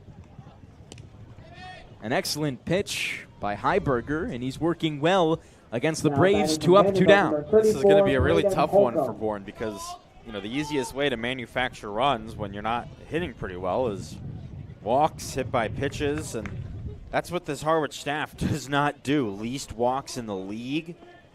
Just 42 of them now on the season. Also, this Harwich team has the 3rd least hit batters in the league. Their pitching staff has been excellent this year. Braden Holcomb, the new batter, watches the first pitch strike by. Infield playing standard. Outfield a tad shifted to the left against the righty big batter. 0-1, soft contact, down, and foul. If you're Bourne, you want to keep this game close because the past few just haven't been. You know, yesterday it was falling down 6-0 to Katuitt. The day before it was a big blowout loss, 9-2 to Chatham. Before that, Bourne went down 5-1 against Falmouth. So, you know, those latter innings today, you don't have to necessarily be in the lead, but if it's a 1 or a 2-run game, you know, at the start of the 6th, you're in a better spot than you have been. The season story for Bourne has been a loss, a win, a tie. Then they lost 3 straight. Then they won 3 straight. And now they're in the middle of a 3-game losing streak. It was a 14-0 loss to Brewster that kind of woke them up. As the 1-2 Holcomb puts to the right side. 2 hops for Kunin to field. And an easy toss to first base for out number 3. We'll have more about that winning streak where Bourne was able to manufacture some runs on the other side of this break. Not before a few reads from our sponsors. Gentlemen, tired of unisex salons that smell like chemicals and never quite get your cut right? Rediscover the timeless barbershop experience. Barber pulls, sports on TV, great conversations, and a cut that actually suits you. At the Pecasset Barbershop, Kevin brings back the tradition with expert cuts and straight razor shaves in a space designed for men to relax, recharge, and feel at home. Visit Pecasset Hardware at 3369 Barlow's Landing Road, Pecasset. Your next great haircut is waiting. Also, The Local. Hungry after the game? Swing by The Local Tavern and Grill, Bourne's go-to spot for great food, cold drinks, and a welcoming atmosphere. Whether you're craving burgers, seafood, or a refreshing cocktail, The Local has something for everyone. Just minutes from the field. See you there after final pitch. We'll be back in just a minute after this short break.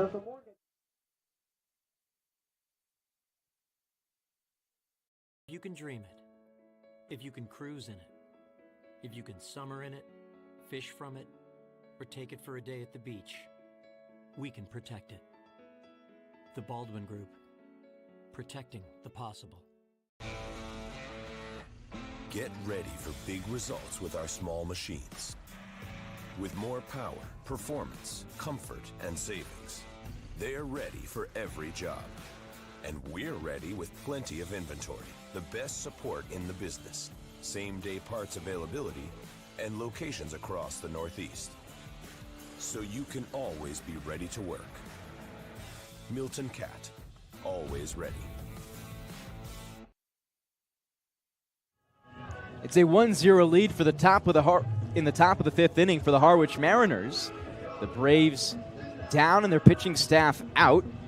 It's Joey Colucci on the mound in his third inning of work for Bourne. He's pitched 2 scoreless so far and works against the 9 batter in the order, Trey Broussard, which is where he began his day in the third. After that, Bristol Carter and Harrison Feinberg at the top of the order. Broussard so far today reached on a base hit to left field, but Bourne has been really good at putting batters out with a fly ball. Wind blowing straight in from center. 7 of the 12 outs for Harwich right now have been pop-ups or fly balls to the infield and outfield. It's a 1-0 lead for Harwich as Broussard takes a called strike 1 on the first pitch of the inning.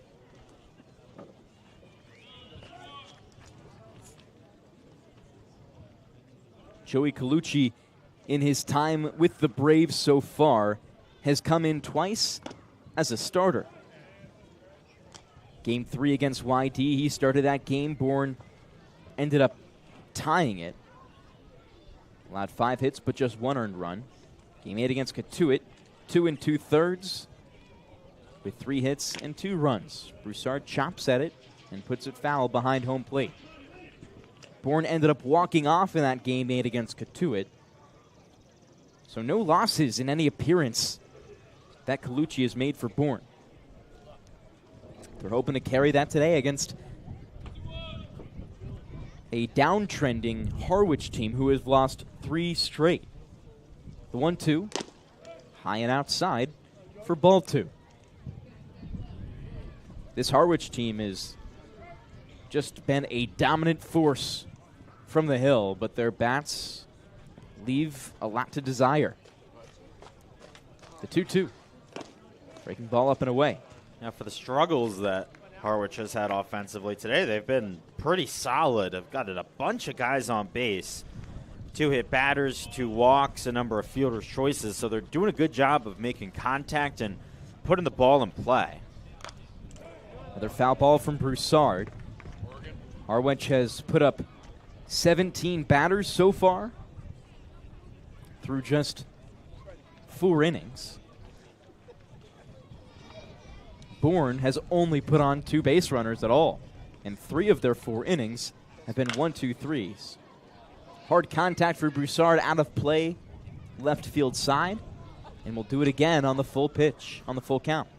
You know, when Bourne hosted Katuitt earlier in the season, that was, of course, as we've been saying, Colucci's last start. That was a game where the Kettleers entered really struggling on offense, hitting below 200 just like Harwich, and that was their get-right game. Got multiple runners on base in each of the first 6 innings of that one, and they had scored 4. And this seems to be something kind of similar here for Harwich in getting base runners on, and they've only scored 1 so far, but just having some success. In that game for Katuitt, they came into it ranking 10th in batting average, runs, hits. It was not a pretty sight in the rankings. A hard hit ball to the right side. Lewis lost it in the air after keeping it in front of him. So Trey Broussard will reach first as we await the official score's decision between a base hit or an error. Now batting from Auburn, number 26, Bristol Carter. I mean, I would give that personally probably an E3. You think that that's a play on the backhand that Lewis should make, but they do give a single. That's pretty common out here on the Cape. Summer collegiate baseball, they're going to help out the pitchers whenever they can, and not give an error unless it's anything too extreme. But if this is the majors, I'd assume that's probably going to be an error against Lewis. He does already have 3 of them this season. Still a tough play, though. You know, it's hit 95 off the bat.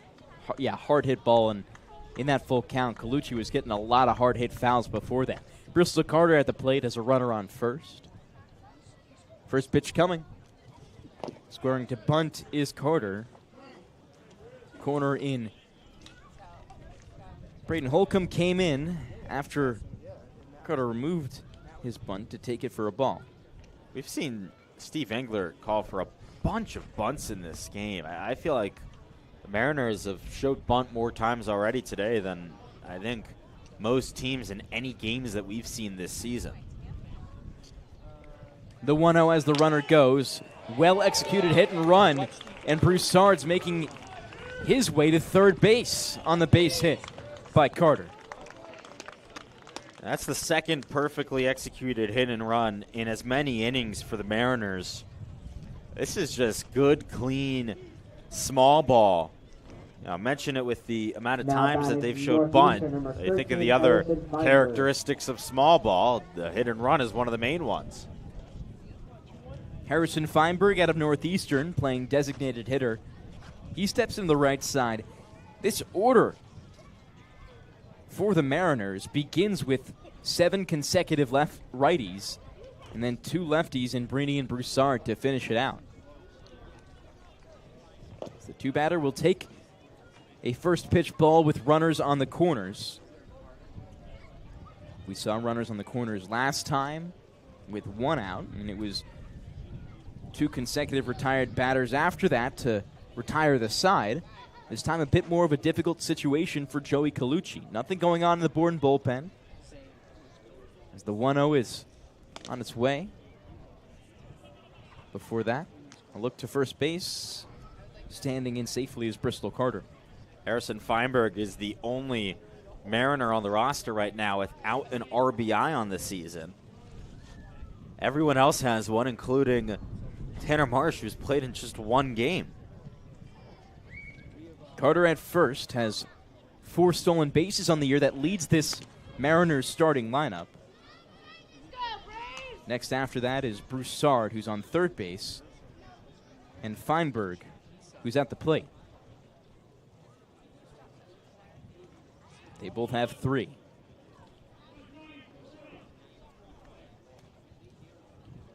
Feinberg just got his 2nd hit of the year earlier in this game. Interested to see if we have another sharp hit ball like we did back in the 3rd, whether or not Bourne would try and turn 2 or get the out at home, just knowing how good this Harwich pitching staff is. I would think that they would just go for the double play, but it'll be interesting to see, especially probably depends on where the ball is hit. You know, those middle infielders are back in double play formation, but Holcomb at third is playing pretty far in. Part of that is because of the runner at third, just to keep him close, but you know, still, if there's a quick ball to third or to first, maybe you could see them go home with it. The 1-1 runner will go, no swing, and a free base. Well, I guess for never Bristol mind. Carter. Never mind. Now the infield will move in and they'll come home. Now, remember, we were talking about the Ricky Henderson rule. Does that count as a stolen bag? Technically, no. I guess here it is. I need to find the exact term of that because I've done it now many times this season where I've mentioned it. They do give it a stolen base in the scorebook as the 2-1 is softly hit toward the right side. We'll keep it at a 2-2 count. Colucci and Feinberg battling it out here with no outs in the top of the 5th inning.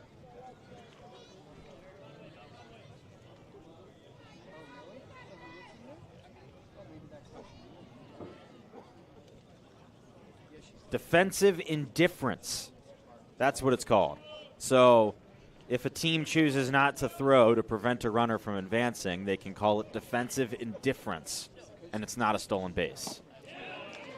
Swing and a miss, strike 3 on just a beautiful pitch by Joey Colucci. 10 inches of vertical break. Now batting from Oregon, number 39. That made Feinberg look pretty silly. That was the slider.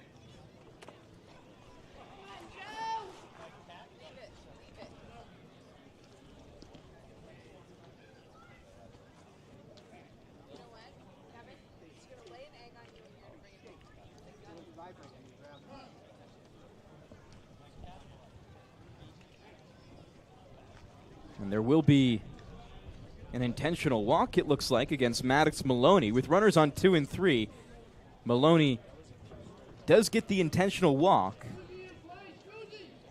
The first we've seen on the year from any Bourne pitcher or in any game. Yeah, I'm a little bit surprised from that, but they want the double play. And Conti's at the plate is 0 for 2, so maybe there's that. But yeah, that's definitely a bit of a surprise. Sharp ground ball left side. Holcomb taps his glove, throws to second for 1 out. On its way to first for a 5-4-3 double play. That's why you intentionally walk Maddox Maloney. That one should get credited to Scott Landers. That is a I Scott think so. Landers double play. The intentional walk would not have been possible without it. A run would have scored. That is a Scott Landers double play right there. So let's write in the scorebook as HC to 5 to 4 to 3. Exactly. HC 5-4-3 double play. Perfect. Well, we will send it to a break here in the middle of the 5th inning. Bourne escape with Cham and keep it at a 1-run game.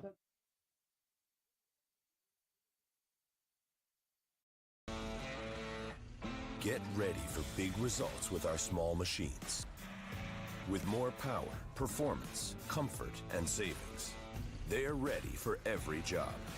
And we're ready with plenty of inventory, the best support in the business, same-day parts availability, and locations across the Northeast. So you can always be ready to work.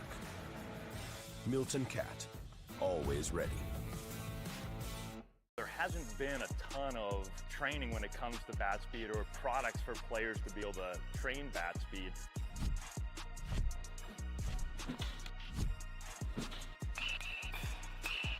You can improve your bat speed and reach your goals working 10 to 15 minutes a day on this a couple of times a week. That's a no-brainer for every player.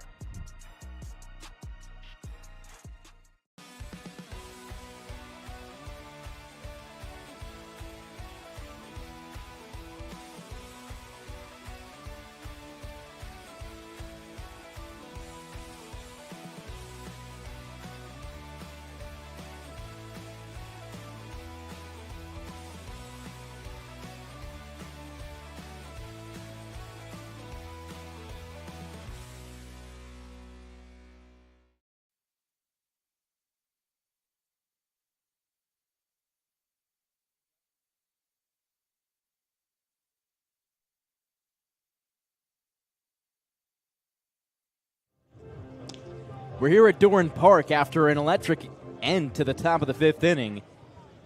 It was a 5-4-3 double play with a Scott Landers field manager assist after the intentional walk to set up the double play.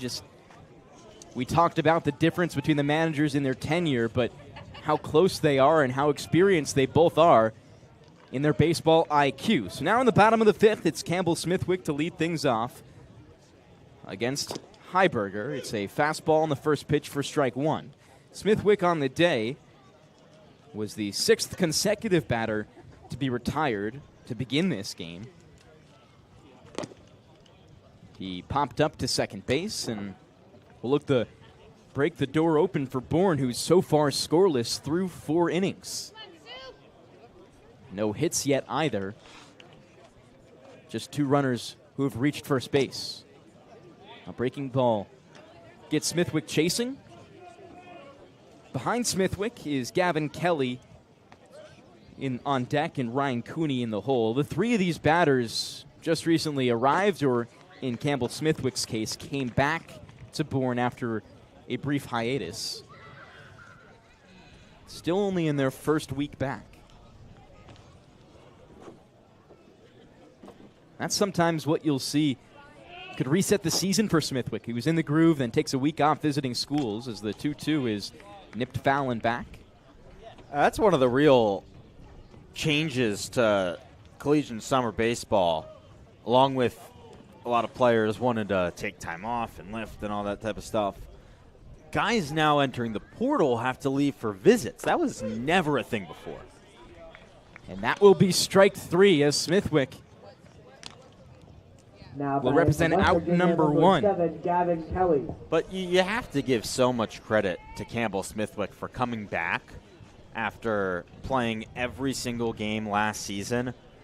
Eric Beatty, who was the manager for the Hyannis Harbor Hawks 2 seasons ago as the interim, and coached Smithwick last season as the interim coach for Chatham, has been tweeting a lot this season, and he talked about that, Devon. Yeah, he's been a great resource to get a manager's perspective on this league, specifically recently talking about the obstacles that affect Cape League teams, as Gavin Kelly, the new batter, fouls off the first 2 to make it a no-ball 2-strike count.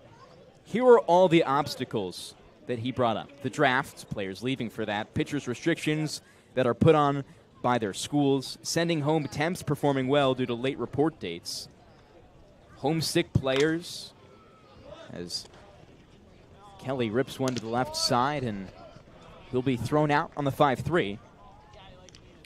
Also, normal tweaks that result in a player going home, just regular wear and tear there. Inning limits, SEC move-in dates, players losing weight. There's so many different ways that, a guy can go home, and the portal is one of those new things. And Beatty, one of the things that he focused on, too, was for a guy like Smithwick, those players who stay the entire season truly get the professional baseball experience because you're playing then, a full season of baseball, close to 100 games. You think of a guy like Matt Shaw, who won the MVP back in the 2023 season for the Bourne Braves. He's now with the Chicago Cubs and in Major League Baseball. There's a lot of other guys, too, who play all summer and then they quickly move up because when you're playing professional baseball, you're playing 130 games. The college plus summer season is 100 maximum if you play every college game and go to the World Series and play a full summer ball season. So, full credit to guys like Smithwick who have played a lot of summer ball and every single player out here who is playing this summer. And it's just so much more complex when you look deep into the weeds of summer baseball and how sculpting a Cape League championship roster is. It's so much more difficult than you may think. It's not just recruiting. There's a lot that goes into it. And both managers for Harwich and Bourne have seen that in the last 2 seasons. Scott Landers won it 2 years ago and Harwich just last year. Ryan Cooney will go down swinging on the full count pitch, and that brings us to the top of the 6th when we return. A quick read from our sponsors for a moment. Keystone Place at Buzzards Bay is Bourne's premier senior living community, conveniently located adjacent to the Cape Cod Canal. Visit us at Keystone Place at BuzzardsBay.com. Also, Marty's Chevrolet, your dealer for the people, proudly supports the Bourne Braves baseball team. See all our cars and trucks at MartyChevrolet.com and go Braves. Back in 45 seconds on the other side.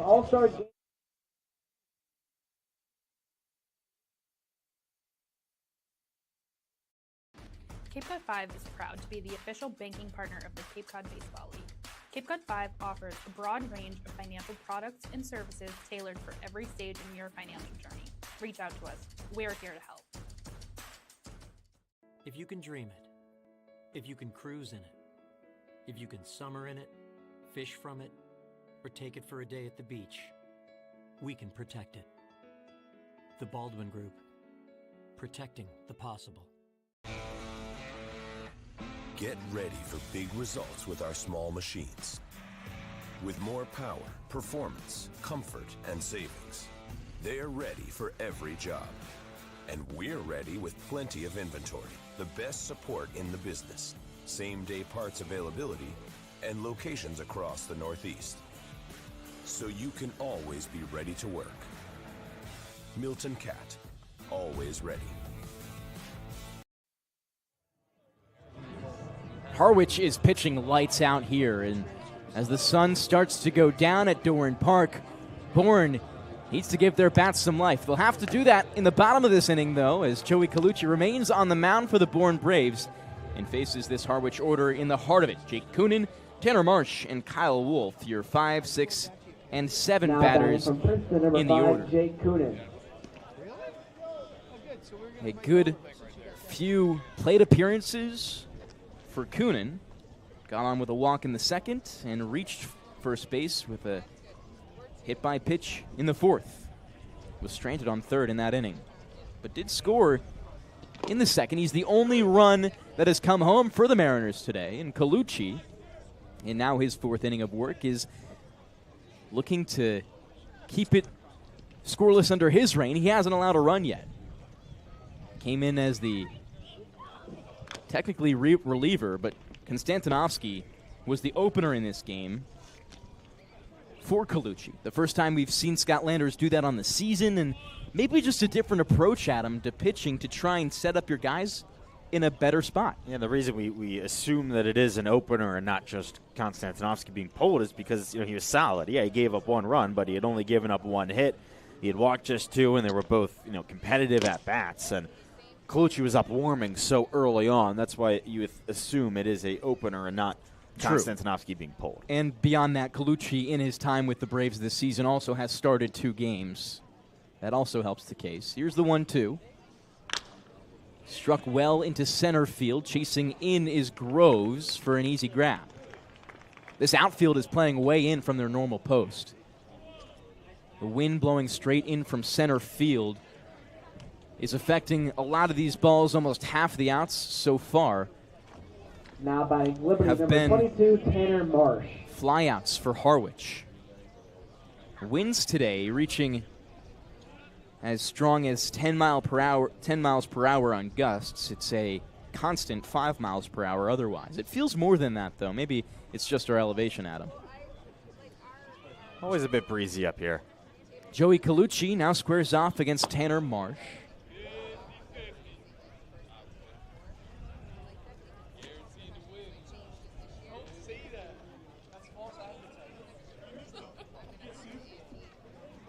Marsh out of Liberty is played well, now only in his second game for the Mariners.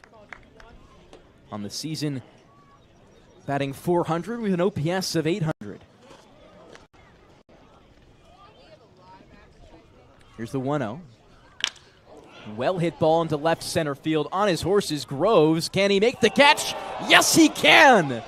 A spectacular effort on the dive. Third base umpire John Torres calls it out. And a spectacular defensive effort from Groves. What a play out in center field.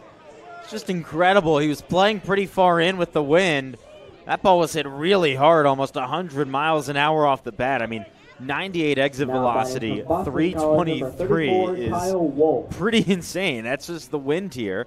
That ball wasn't even hit that high in the air, but just what a play in center field. You weren't sure if he made the grab for a little bit because he was on his side with his chest facing the outfield wall.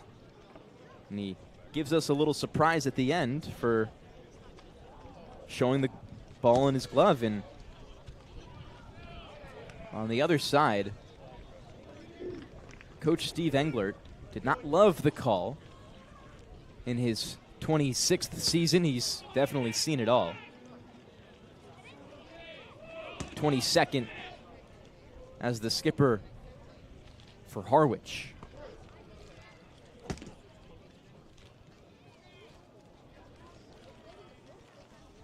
First pitch now to Kyle Wolf is low. Wolf on the day so far, the only RBI in the game.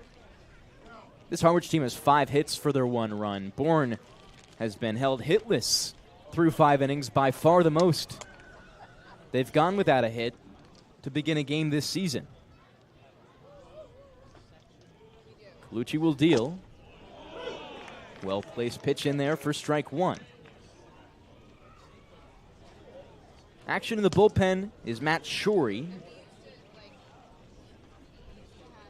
The left-hander out of Vanderbilt has come in 3 times for the Braves and only allowed 1 earned run. The 1-1. Half swing by Wolf. He puts it to his own dugout on the first base side. Really nothing to complain about Bourne's pitching since Colucci came into the game. Scoreless innings for Harwich and maybe a little bit of trouble in the base paths, but this will be the first time in the game that the first and second batter of the inning have been retired. There's another Well-hit ball goes out into the outfield, and Kyle Wolf will reach on a base hit. Now 6 hits on the day for Harwich. Number 4, as you can see in the outfield, Shorey getting ready. Shorey is an interesting guy. He's come in as a reliever twice. Against Falmouth, pitched 4 innings, only allowed 1 earned run in the game they lost, as Scotlanders will make the long walk out from the third base dugout to talk with the infield, Joey Colucci and Campbell Smithwick. And it will be a call to the bullpen after the base hit by Kyle Wolf. So Shorey will be coming into this game. A great outing for Joey Colucci. So we'll step aside here on the Bourne Braves Broadcasting Network and Cape League TV and return with a new pitcher on the mound as there's 2 outs in the top of the 6th inning.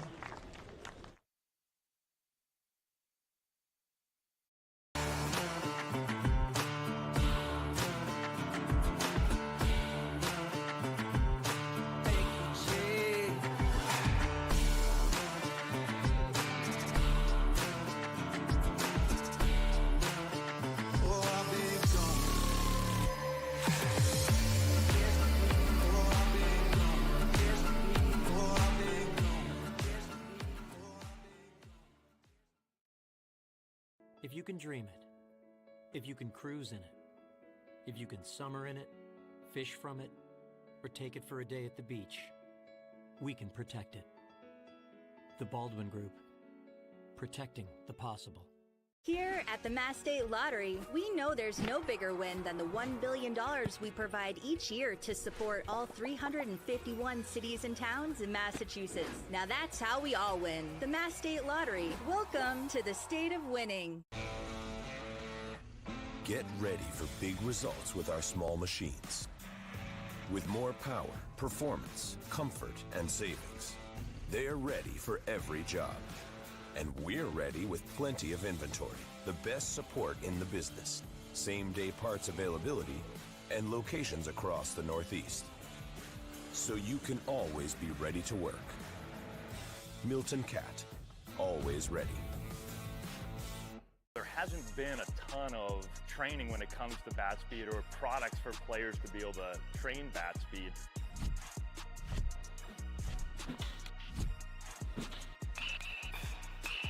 You can improve your bat speed and reach your goals working 10 to 15 minutes a day on this a couple of times a week. That's a no-brainer for every player.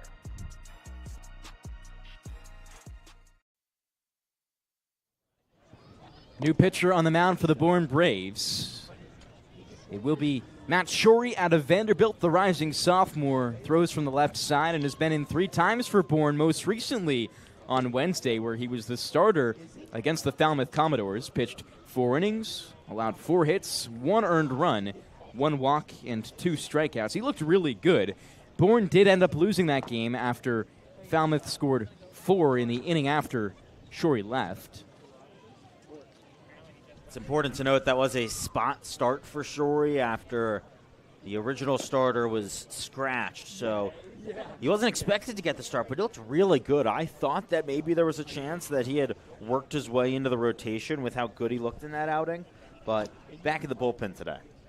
And that could be due to the depleting arsenal of arms that Bourne have right now. They have used quite a few arms in their last few games, which leads Shorey back to the bullpen.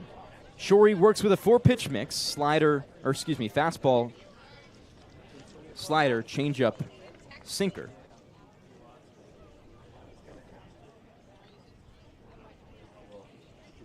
And the first batter he sees will be Nico Brini. Colucci, the pitcher before, pitched a solid 3 2/3. He is responsible for the runner on first base, but does end his day with 5 hits, 1 walk, 1 K, and no earned runs. So a solid outing as Shorey inherits the runner on first in Kyle Wolf. Brini so far today reached first with a hit by pitch. Other than that, a fly out to left field. Tough spot with 2 outs. Harwich hasn't scored anything since the 2nd inning. on a sacrifice fly.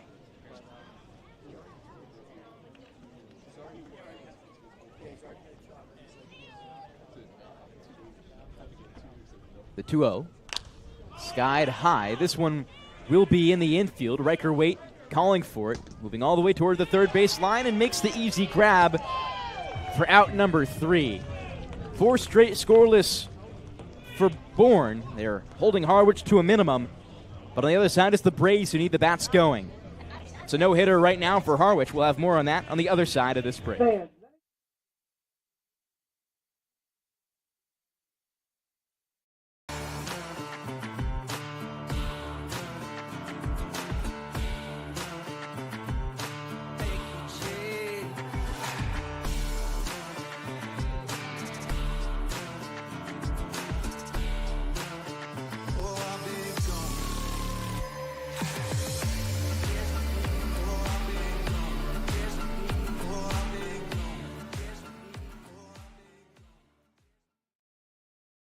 If you can dream it, if you can cruise in it, if you can summer in it, fish from it, or take it for a day at the beach, we can protect it. The Baldwin Group, protecting the possible. There hasn't been a ton of training when it comes to bat speed or products for players to be able to train bat speed.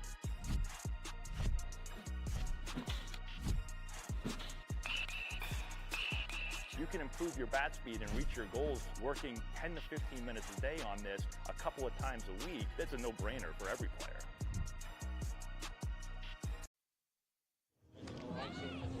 Welcome back here to the Bourne Braves Broadcasting Network.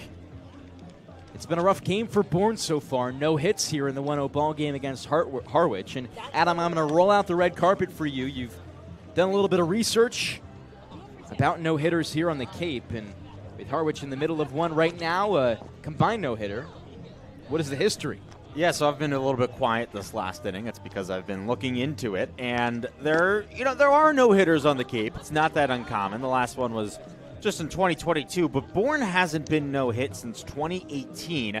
That actually came against Harwich. However, it was a 7-inning. A 7-inning, so combined?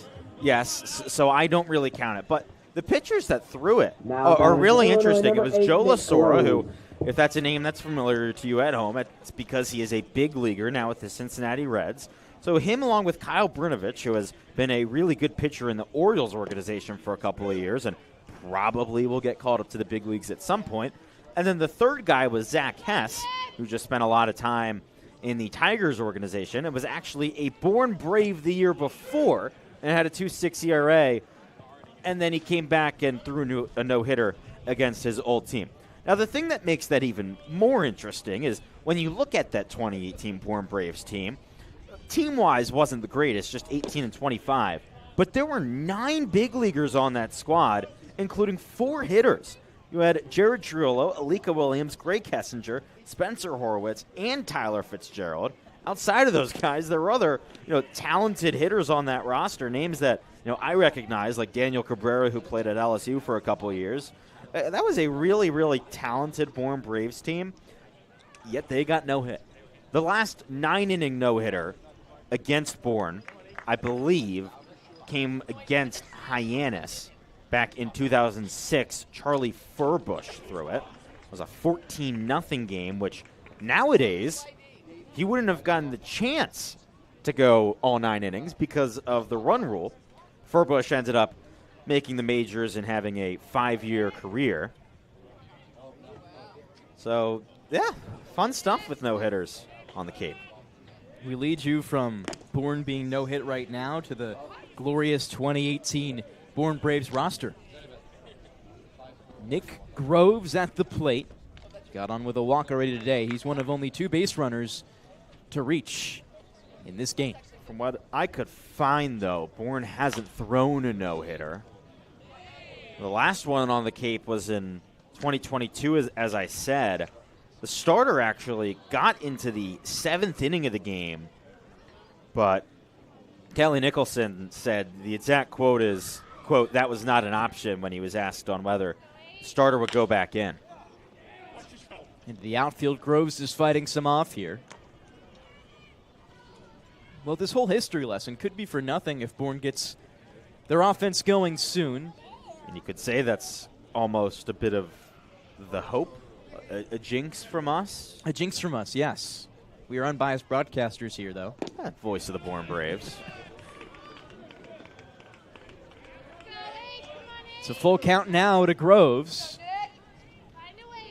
Also, last season, YD did have a no-hitter go into the 9th inning against Hyannis, so we were very close last season, and earlier this year, YD took one into the 8th. The 3-2. Put high and foul to the left side out of play. We did see a no-hitter in the College World Series this year. It was Gage Wood who threw one. He played with the Falmouth Commodores last season from the University of Arkansas. He threw 130 pitches. And he also, as the 3-2 is put right back up the middle, past the glove and into the outfield. The no-hitter is dead. There's the jinx. There it is. That's what we get. You're welcome, Bourne. That's on us. We had a Scotlanders double play there. I think that's our hit. Yes, this is a Nick Groves, this is a broadcast Devon Jarvis, and Adam Gotkin base hit to break open the offense for Bourne. Only 2 walks had reached batters before Groves got the base hit, and now we're back to the top of the order for Riker Waite.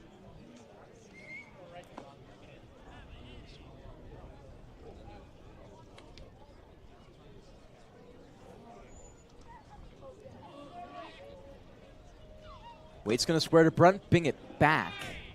Nearly got hit, had him run himself out of the way, backpedaling. Action in the bullpen on the Harwich side of things. As Riker comes to bunt again, a back pick to first is off the mark as Kyle Wolf's pulled away from the foul line. Yeah, that could have been dangerous for a second. Wolf barely brought that in. Throw was to the left and bounced in.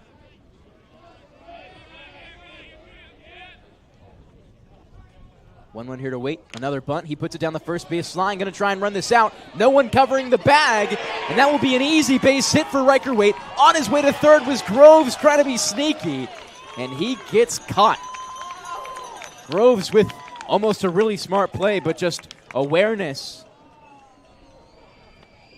by the pitcher in Heiberger to make the throw over to third base to quit Groves out from reaching third. Yeah, that's really aggressive, but with how this game has gone on offense, I don't mind that at all from the Braves. You got to get a run some way, and I like the idea of trying to put the pressure on a pitcher fielding and then a third baseman being in the right spot on a play on the other side of the field. You know, sometimes that doesn't go your way, but if it did, without a doubt worth it. So not much changes for Bourne other than the runner on first. Wild pitch will advance Riker Waite into scoring position, though. That's karma for putting down a perfect bunt. So since we've talked about the no-hitter, there's been 2 hits for Bourne.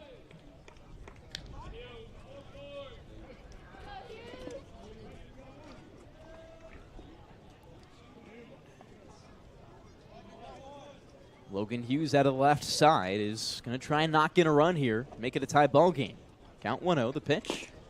Foul tipped into the dirt to make it 1-1.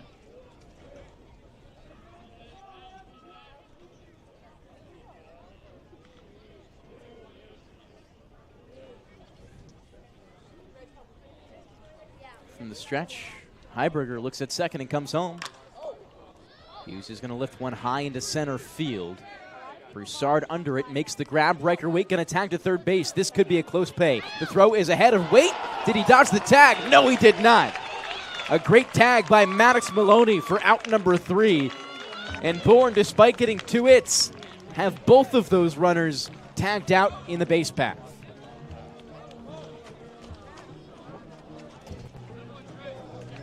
Bourne have started to get something going offensively, but they'll have to come back for the 7th before they can do it. We'll send things now down to Ariel. We've got an exciting day at Citi Field tomorrow. Ariel Tamir-Pinsky has more. across Cape Cod. Learn more and schedule a Thanks, donation guys. appointment at 3 Braves will be playing in the Cape League first MLB Draft League game at City Field tomorrow. I talked with Minnesota pitcher Will Whelan before the game. He said it's an honor to represent the Cape League against the best talent. He's excited to test his skills against the best competition in an MLB ballpark. He gets to go with his Minnesota teammate Weber Niels as well, who caught for him all season. Said it's a blessing to have him here in Bourne, let alone being able to go play with him at City Field. Guys. Thank you so much, Ariel. We'll bring it to a short break here in the end of the sixth inning. Harwich back out, or Bourne back out on the mound, and we'll see you in just a moment.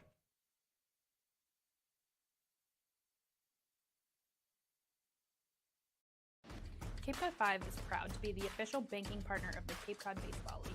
Cape Cod 5 offers a broad range of financial products and services tailored for every stage in your financial journey. Reach out to us. We're here to help. Here at the Mass State Lottery, we know there's no bigger win than the $1 billion we provide each year to support all 351 cities and towns in Massachusetts. Now that's how we all win. The Mass State Lottery. Welcome to the state of winning. Get ready for big results with our small machines. With more power, performance, comfort, and savings. They're ready for every job. And we're ready with plenty of inventory, the best support in the business, same-day parts availability, and locations across the Northeast. So you can always be ready to work. Milton Cat, always ready. Welcome back here. Harwich and Bourne in a 1-0 ball game, and the Mariners have their bats back out. It's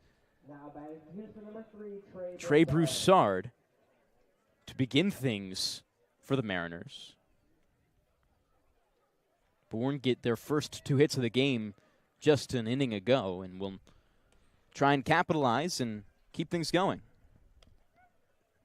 Yeah, the offense finally has gotten things at least started with those 2 hits in the last inning. Now the pitching has to keep this game a one-run ball game to just give these boys a chance. The final 3 at the plate. Yeah, Bourne this season have not been in many low-scoring games. 4-2 against Harwich and 2-1 against Orleans have been the 2 lowest so far. Haven't really had many close losses either. The only 1-run loss came against Brewster, and that was a game that didn't even go all 9 innings. If it did, it was one that we felt like Bourne probably could have won, as it had all the momentum. The other losses, a lot of them have been blowouts by 7 to Chatham, 14 to Brewster, and then the other ones were games where Bourne fell down early and came back. Last time out against Katuitt, opening the season against Harwich. So there hasn't really been that many opportunities where Bourne's down 1 in the 8th or 9th and has to come back. Swing and a miss, strike 3 for Broussard, and the 2-3 putout on the drop third strike. You know, one of the times that we have seen Bourne be down by 1, or I guess it was more tied going towards the end of the game, was the last 2 wins, the games against Katuitt and Orleans, where they walked it off and got a go-ahead homer in the top of the 9th. So they've been good in close games, just haven't had that many opportunities. Back to the top of the order as Bristol Carter puts a bunt, trying to do his best Riker weight impression. Doesn't quite do it. It's not an easy thing to do. But Carter here has had a day for himself so far. Reached on a fielder's choice in the 3rd and a well-struck base hit to right field in the 5th. Now, bunting is one of, shockingly, the most dangerous things in baseball. Because of the collision at first base, maybe? No, because as the hitter, when you're bunting, you're moving your top hand from, the handle of the bat up to the barrel. So if you get nicked there, that can be really bad. Also, there's been occasions where a guy bunts something and it bounces off the bat and at them. I remember, I believe it was in the World Series season in 2019, Max Scherzer was practicing bunting before a game, had a ball go off the bat into his eye, and then he pitched and had one of his 15 strikeout games with a black eye because he tried to bunt. It will be a walk to Bristol Carter. So a black eye and the heterochromia in the eyes. It's 3 colors, I guess. Yeah. Blue, purple, blue, and orange or brown. Yeah. Yeah.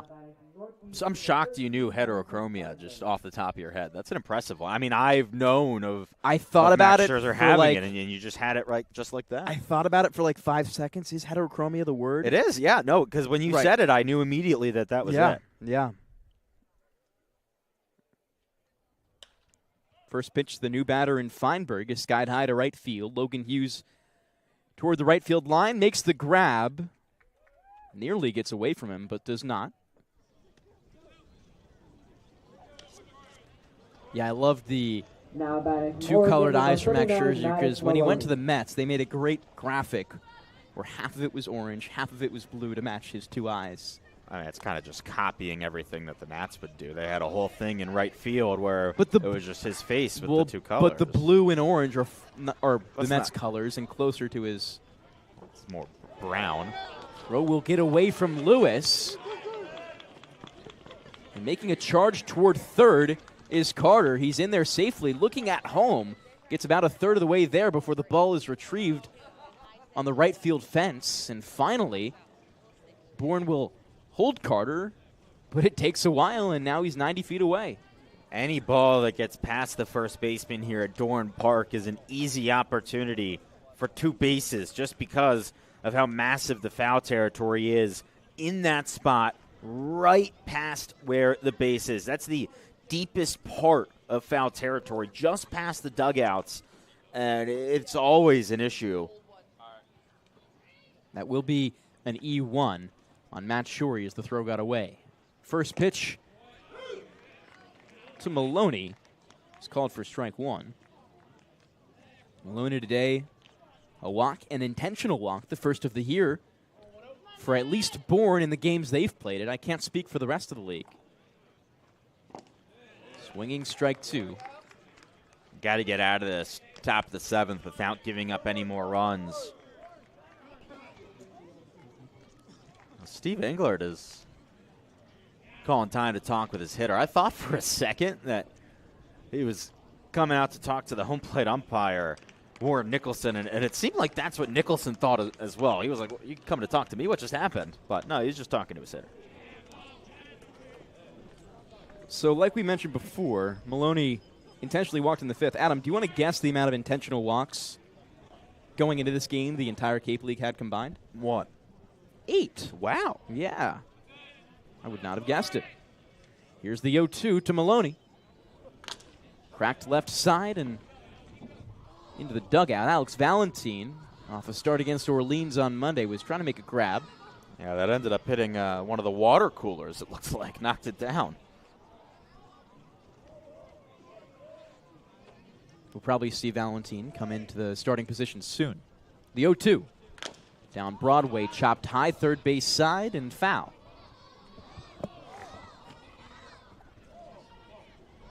Maloney out of Oregon, one of the better shortstops in the country. Gets set from the right side. His roommate in college is playing second base for the Braves today as the pitch comes high and outside for ball 1. Ryan Cooney and Maloney, teammates in Eugene.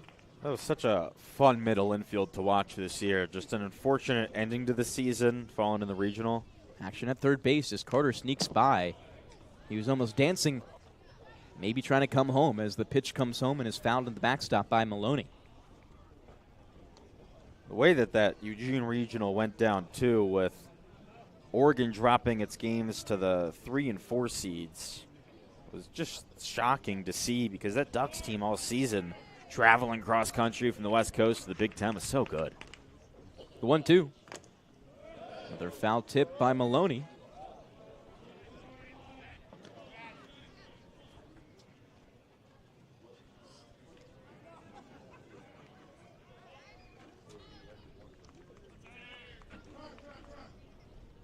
This time will be called by home plate umpire Warren Nicholson.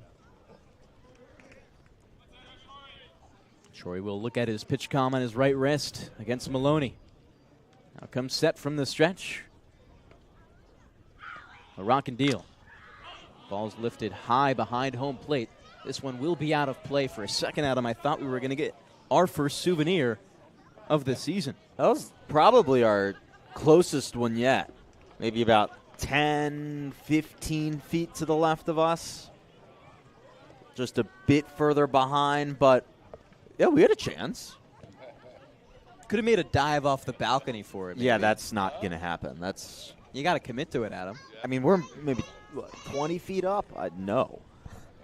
The 1-2. Inside, called for strike 3. Beautiful pitch by Shorey. And that will be out number 3 to bring the Bourne bats back out. They were hot in the 6th, just couldn't convert runners. Let's see if they can do it this time as they're down 1-0 against the Harwich Mariners.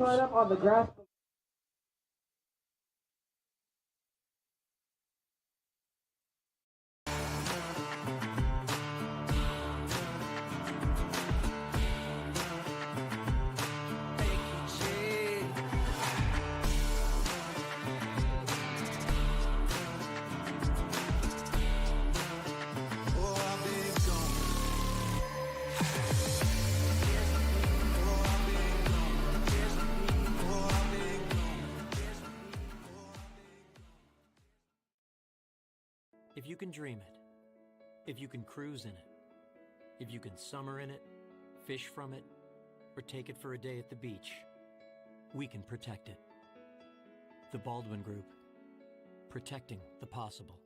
Here at the Mass State Lottery, we know there's no bigger win than the $1 billion we provide each year to support all 351 cities and towns in Massachusetts. Now that's how we all win. The Mass State Lottery. Welcome to the state of winning. Get ready for big results with our small machines. With more power, performance, comfort, and savings. They're ready for every job. And we're ready with plenty of inventory, the best support in the business, same-day parts availability, and locations across the Northeast. So you can always be ready to work.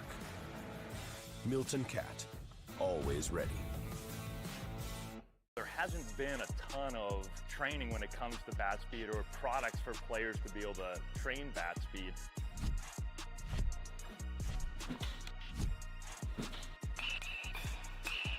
You can improve your bat speed and reach your goals working 10 to 15 minutes a day on this a couple of times a week. That's a no-brainer for every player.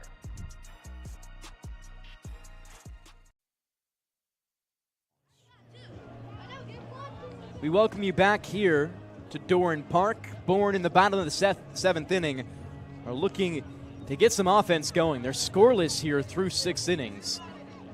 Not any game this season have they had a 0 on the scoreboard to represent themselves this deep into a game.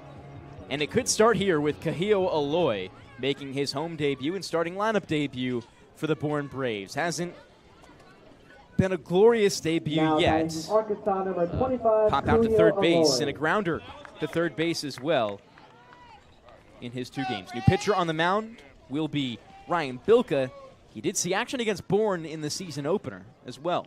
This will be the 2nd straight time Kahio Aloy comes up against a new pitcher for their first batter. He cracks one up the center of the infield. Charging in is Marsh.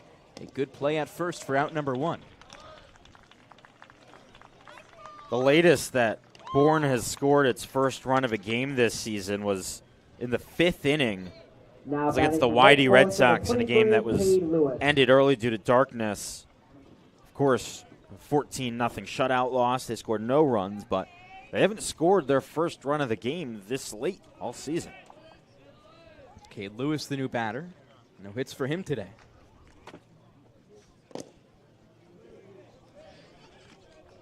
We said this about Cade Lewis, I think it was during the last home game, but he just has one of those swings where you think he's always going to get a hit every day no matter what. He's got a hit in all but 1 game this season. It's just the way that he controls himself, the way that he goes about his work. It's just pure consistency. It's just very special to watch because He makes the ball seem so big with the way he swings the bat. Just always finding solid contact to it. Oftentimes into the outfield or into the gaps, and one right there could drop left center field. Lewis will get one to drop, looking for extra bases. Running into second, standing up, and Brady, who fielded it, stumbled. And just like that, Cade Lewis is going to prove why we said what we said. He sees the baseball so well. Man, we're having a day up here, aren't we, Devon? I'm counting like 3 jinxes. So we've already done this once before this season where we were really on a roll, and then I perfectly predicted the next play. Should we go for it again, or do you want to give it a try? Let me give it a try. All right, so we predict the outcome of the play. This last happened at Brewster in Game 4. I correctly predicted a ground out to third to end the inning, or maybe it was a ground out to end the inning. Yeah, so Holcomb up here. I'm going to guess a 1-3 put out. No fun. Well, does the runner advance at least? Yes. Okay. Yeah. Holcomb up here. I had to say that quietly because we do forget that the batters can't hear us. Lewis on second. A nipped foul ball back to the netting by Braden Holcomb. Want to hear a fun baseball stat of something that happened today in Major League Baseball that hasn't happened in 20 years? James Wood became the first player since Barry Bonds to be intentionally walked 4 times in a game. We talked about the intentional walk earlier here. A batter got intentionally walked 4 times in a game in Major League Baseball today. First time since Barry Bonds. So we've made predictions twice this season, and we spent time talking about Washington, D.C. sports teams. It's not my fault for that we the got second interesting game things going this on season as well. It is very interesting. The 0-2 pitch on its way home from Bilka. Hammered out to center field. This one all the way back at the warning track. It will be a grab for Trey Broussard. On his way to third is Cade Lewis sliding in. Just a hammer by Braden Holcomb on the sacrifice fly. Man, if this was just a bit of a warmer night and we were at a field that wasn't as much of a pitcher's park as it gets, that would have been out of here because it was 99 off the bat, 370 into center. But with the wind blowing in and, it's a cooler day, the humidity isn't as high, that just wasn't flying. But that's a heck of a swing from Holcomb. Adam, you seem to be far better at the predictions. I'm going to give you a shot here. There's a pretty big hole on the left side of the infield right now for Campbell Smithwick. That's what's jumping out to me. So grounder into left field to score the run and make it a tie ball game. Harwich leading 1-0 right now. It's an 0-1 count to Campbell Smithwick, the lefty. Healthy cut by Smithwick. No balls, 2 strikes. Bilka in his last time against the Braves. He was in there for 2 innings, allowed 3 hits, and 1 earned run, 2 runs. Here's the 0-2. High swing and a miss on the fastball. So Bourne will stay scoreless now for 7 straight and will look to keep it a close ball game. We return in the top of the 8th. Before that, are you ready to dominate the diamond and pitch like a pro with the Cape's own Keith Bildeau? Join us at the Capeplex, where champions are made. Don't just play the game, own it. Visit the Capeplex today and unleash your full potential. Located at 6 Forest Park Drive in Bourne. Find us on Facebook or at thek-plex.com. Elevate your game at the Capeplex. Braves fans looking for the best breakfast on the Cape? Stop by Corner Cafe, your go-to spot for delicious, made-from-scratch breakfast served 7 days a week. From fluffy pancakes to sizzling bacon and fresh brewed coffee, Corner Cafe in Pecasset has everything you need to start your day right. Just a short drive from Doran Park. Come taste why locals call it the best breakfast in town.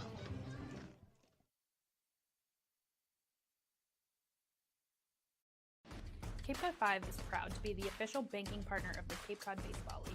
Cape Cod 5 offers a broad range of financial products and services tailored for every stage in your financial journey. Reach out to us. We're here to help. Here at the Mass State Lottery, we know there's no bigger win than the $1 billion we provide each year to support all 351 cities and towns in Massachusetts. Now that's how we all win. The Mass State Lottery. Welcome to the state of winning. Get ready for big results with our small machines. With more power, performance, comfort, and savings. They're ready for every job. And we're ready with plenty of inventory, the best support in the business, same-day parts availability, and locations across the Northeast. So you can always be ready to work. Milton Cat, always ready. We've got a tight one here in the top of the 8th inning. Harwich leads Bourne 1-0, and Matthew Shorey, the left-hander on the mound, is going to try and keep it there. He'll face off against the middle of the Harwich order, 3-4-5, Matt Conti, Jake Coonan, and Tanner Marsh. Conti to lead things off. He's 0 for 3 today. Last time came up in the 5th inning and grounded into a 5-4-3 double play, one that we up here in the broadcast booth have credited to Scott Landers because he intentionally walked the man before Conti. That ball hit hard towards center field, and that bounces into the wall. Another 100-mile-an-hour base hit into center that probably would have been gone on any other day, but it's just a leadoff double for Matt Conti. Number 5, Jake Coonan. We saw it from Braden Holcomb just last inning, but right there, Conti does the same thing. 100 miles per hour off the bat, 370 feet into center field, and just takes advantage of Nick Groves, who was playing shallow in center. The ball got way behind him. Jake Coonan to the plate. He's reached twice today on a walk and a hit by pitch.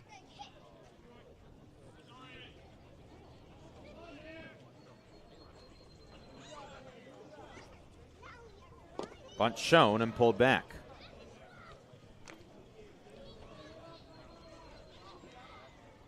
Coonan has just 3 RBIs on the season.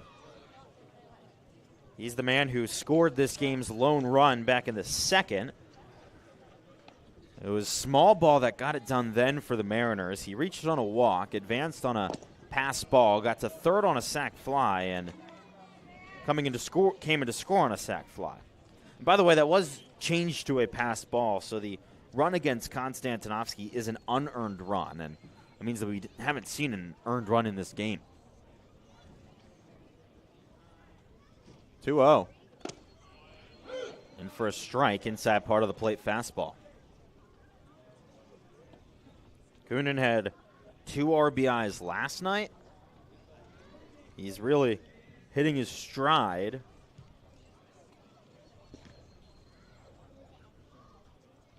Playing in his 7th game of the season. Launches another pitch in for a ball.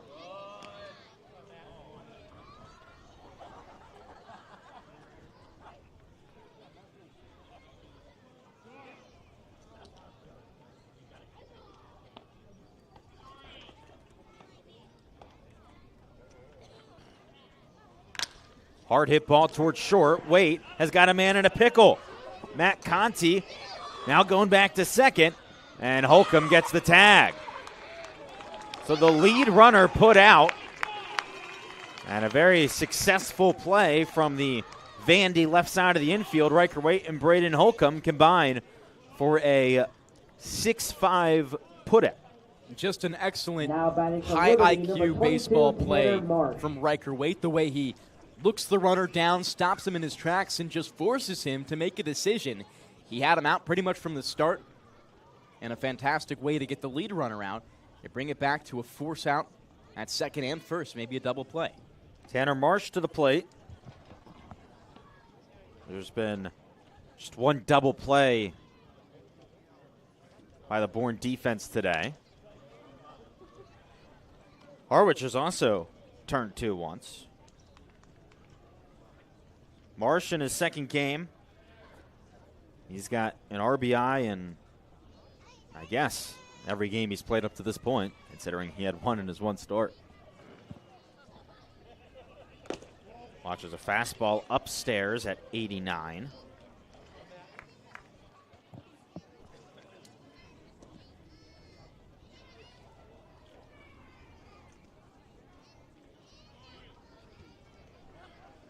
Another pickoff attempt from Shorey. What's tough for runners here is that Shorey has a windup, or I guess from the stretch, a motion that looks like he's coming to first with a pickoff attempt, the way he moves his legs. So it keeps runners on first on their toes. 88-mile-an-hour sinker. A strike on the outer edge. Jonathan Stevens getting going in the bullpen, but you can't see it from the camera angle, but on first base, Kunin is shuffling back toward first in just a standard motion from Shorey. That's sent the other way, down the line, and foul.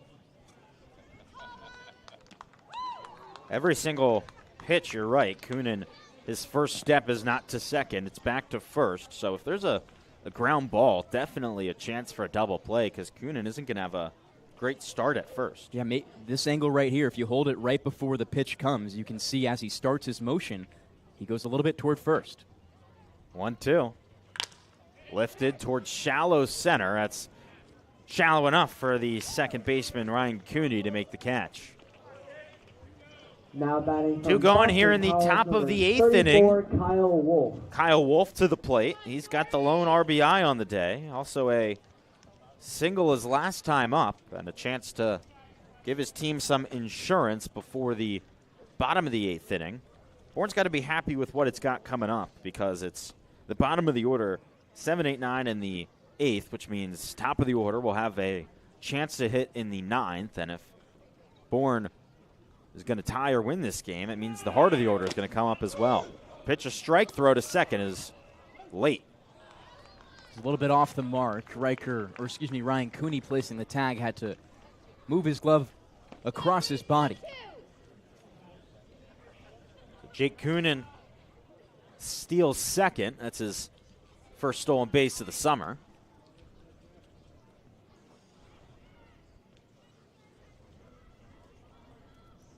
And Wolf has a man in scoring position. His RBI came on a sac fly. Takes a hack and a miss on a fastball in the upper part of the zone, 0-2.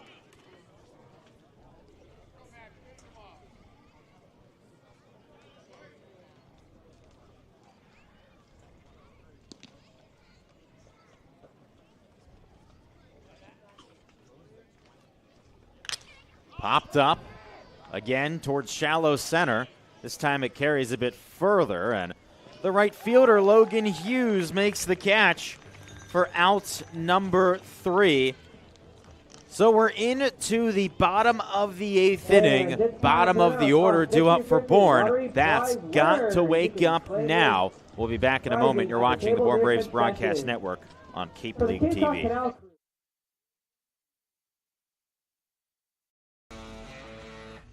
Get ready for big results with our small machines. With more power, performance, comfort, and savings, they're ready for every job. And we're ready with plenty of inventory, the best support in the business, same-day parts availability, and locations across the Northeast. So you can always be ready to work. Milton Cat, always ready. There hasn't been a ton of training when it comes to bat speed or products for players to be able to train bat speed.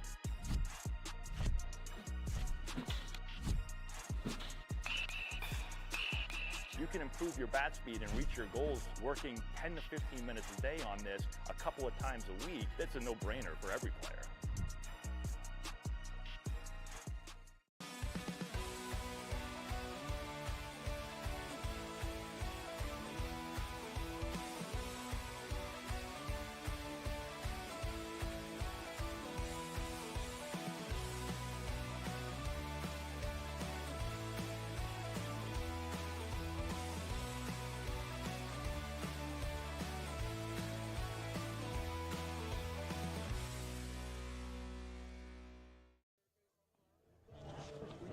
Bottom of the eighth inning, time starting to run out for Bourne. The Braves trail 1-0, and it's Gavin Kelly to lead things off. He has been really solid this season for the Braves. 0 for 2 today, but he's reached base in every single game that he's started. Now batting from West Virginia, number 7, Gavin Look to Kelly. get things going against Ryan Bilka into his second inning of work, the right-handed pitcher who goes fastball, changeup, slider, sinker, fires the first pitch, and it's a fly ball into right field. Easy play for Bristol Carter. He makes the grab for out number 1 on pitch number 1 of the bottom of the 8th. Now batting from Oregon, number 11, Ryan Cooney. So that sends Ryan Cooney to the plate. He's 0 for 2 today with 2 strikeouts, 1 looking, 1 swinging.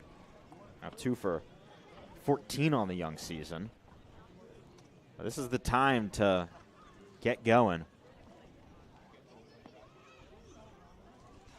First pitch, in for a strike on a fastball. Maloney at third, playing in. Definitely knows the tendencies of his Duck teammate. Swing and a miss on a fastball outside. It's 0-2. Maybe can provide a scouting report for this Harwich team on what to expect, or vice versa for Cooney to Maloney. Maloney moves back. He's still playing very close to the third base line, though. The 0-2 upstairs.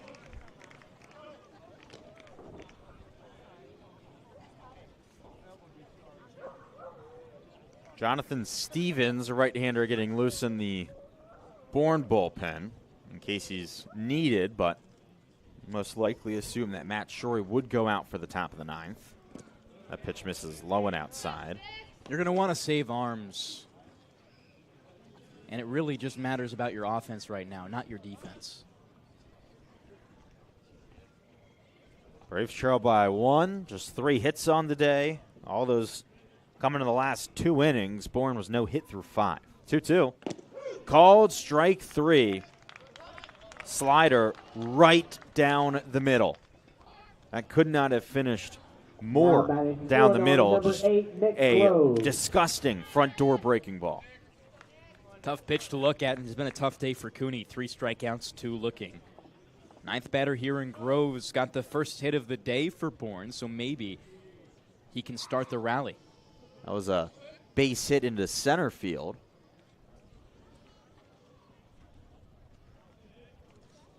First pitch, fastball at the knees, called strike. And Bourne scoreless in this game.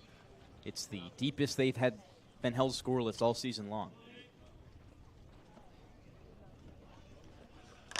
Popped up towards left field in the gap. It is caught by Nico Brini, and that is out number 3. Bourne goes down 1-2-3 very quickly, and we're into the 9th. Matt Shorey back onto the bump to try and keep this a 1-run game. You're listening to the Bourne Braves Broadcast Network on Cape League TV.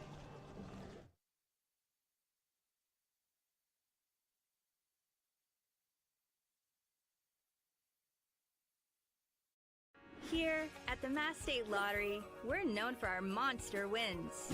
But there's no bigger win than the $1 billion we provide each year to support all 351 cities and towns in Massachusetts. In our game, we know that supporting local businesses and helping communities is how we all win. Because at the lottery, we're all playing for the home team. The Mass State Lottery. Welcome to the state of winning. If you need to dig, lift, move, grade, clear, or cut, pump, weld, clean, light, and just about anything else, dial up the rental source for the newest and the most reliable equipment in New England. Staffed with equipment and construction experts, Milton Rents, your local source. You can make any bat feel lighter by adding a velo puck knob. Instead of having to go get a whole entirely new bat, you can simply add the puck to it. Players can use this with any bat. It's basically going to shift the weight of the bat a little bit more towards the hands. Players are able to hit the ball a lot harder just by simply adding the puck on.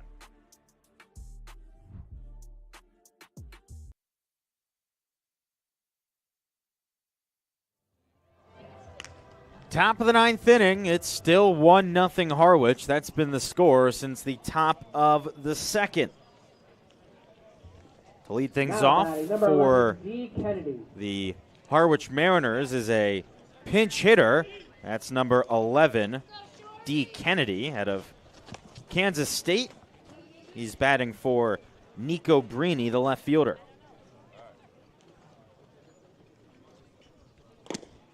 First pitch, a called strike, and the count 0-1.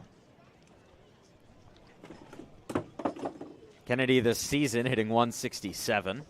He's played in 7 games. Called strike as Shorey ahead 0-2.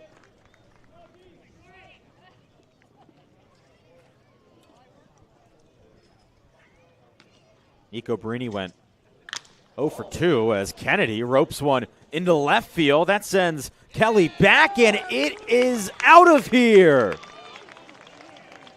First home run of the season at Doran Park, and it's a pinch hitter, D. Kennedy. His first homer of the season, the 5th bomb of the year for the Mariners, and it's 2-0 here in the top of the 9th. Now batting from Houston, number 3, Trey Broussard. Just an insane hammer of a ball out in the left field. The first one at Doran Park. And huge to add some padding for Harwich. First pitch, a called strike to Trey Broussard. This is the second time in as many meetings between these teams that there's been a home run in the top of the 9th inning. Last time it was Logan Hughes for Bourne. And that was to try and get his team back into the game, not extend the lead. At that point, back on opening day, the Bravos were down pretty big. It was 7-4, so I made it 7-5. This one makes it 2-0. That's the count 1-2 to Trey Broussard. Again, a very low-scoring game between these two sides. The lowest Bourne has seen on the season was a 2-1 victory over Orleans. This has been a very quick game, though. Bourne's played a lot of very long ones this season, including last night, which was almost 3 hours at Katuitt without lights. It got real dark by the end of it. But it's just been how things have gone for Bourne with the inability to throw strikes. It just makes games longer. 1-2 misses outside. Appeal to third. John Torres says he didn't go. Today, though, Bourne's been better in terms of control. Still not exactly where this team wants to be, but only 4 walks. Other pitch misses low. 4 walks, 2 hit batters, and maybe what could have been an error on Cade Lewis at first base for 7 total free passes. Better than a lot of their games. Payoff pitch. Fouled off again by Broussard.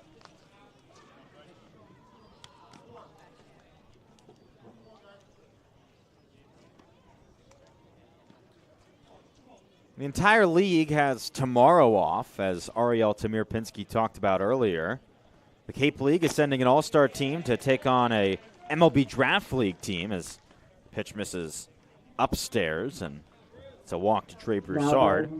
There's 3 Bourne Braves who are playing in that game. Weber Niels from Minnesota, as well as his fellow Gopher teammate Will Whelan and Cade Lewis. As Scott Landers comes out of the dugout, he's going to point to the bullpen and call on a new pitcher here with a runner on first base, and Harwich up by 2. We'll be back in just a minute, but before then, we would like to thank a few of our sponsors. Gentlemen, tired of unisex salons that smell like chemicals and never quite get your cut right? Rediscover the timeless barbershop experience. Barber pulls, sports on TV, great conversation, and a cut that actually suits you. At the Pecasset Barbershop, Kevin brings back the tradition with expert cuts and straight razor shaves in a space designed for men to relax, recharge, and feel at home. Visit Pecasset Barbershop at 3369 Barlow's Landing Road, Pecasset. Your next great haircut is waiting. Hungry after the game? Swing by the local tavern and grill, Bourne's go-to spot for great food, cold drinks, and a welcoming atmosphere. Whether you're craving burgers, seafood, or a refreshing cocktail, the local has something for everyone. Just minutes from the field. See you there after first pitch. Jonathan Stevens on the bump for Bourne. We'll tell you about him when we come back. Still in the top of the ninth here on the Bourne Braves Broadcast Network and Cape League TV.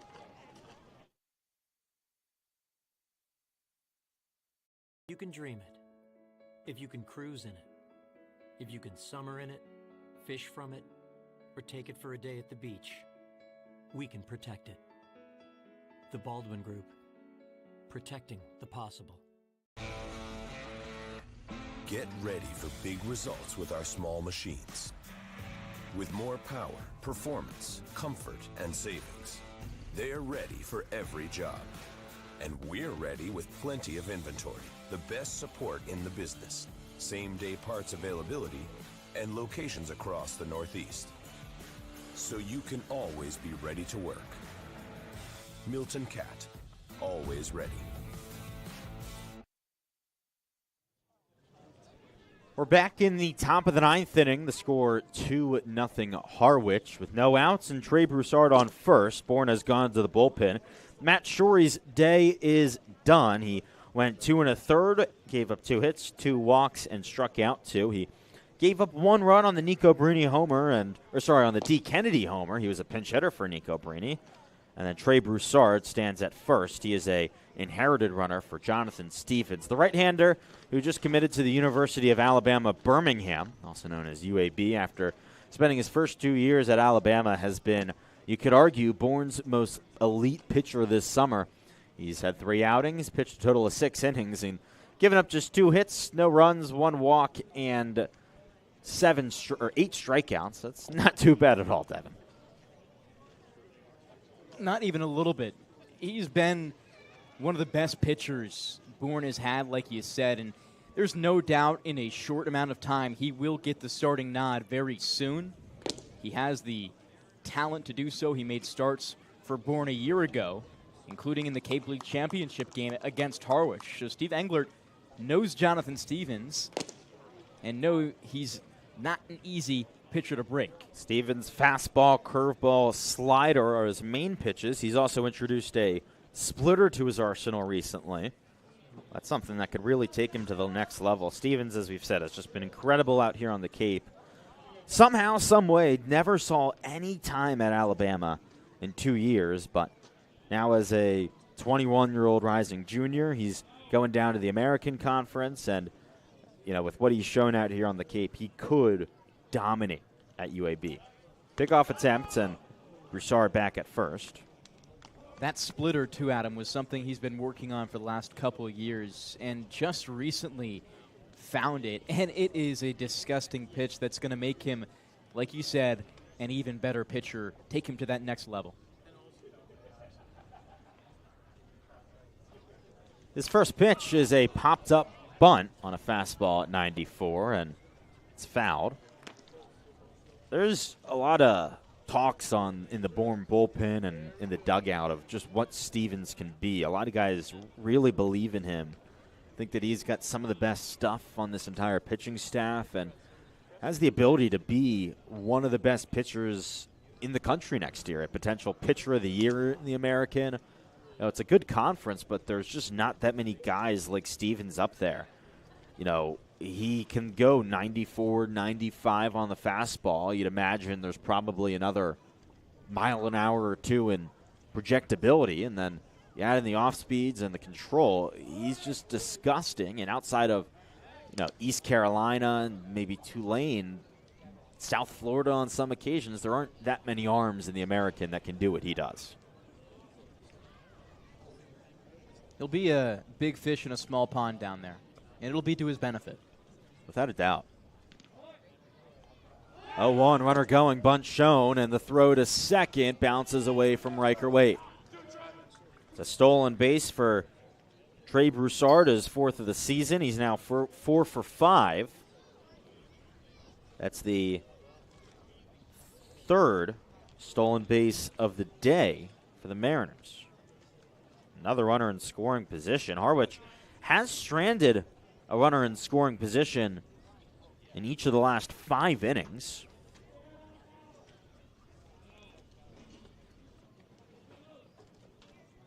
Stevens, a long look back to second. Now the 1-1.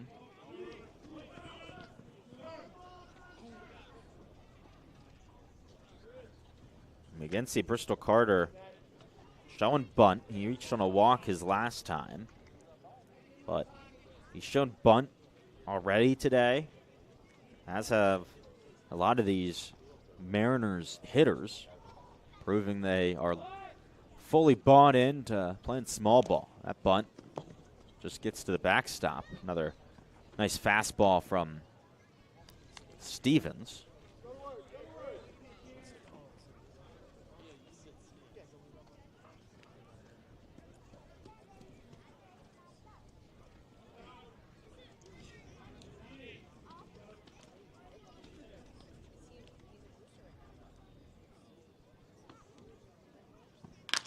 Ground ball towards Waite, and it eats him up.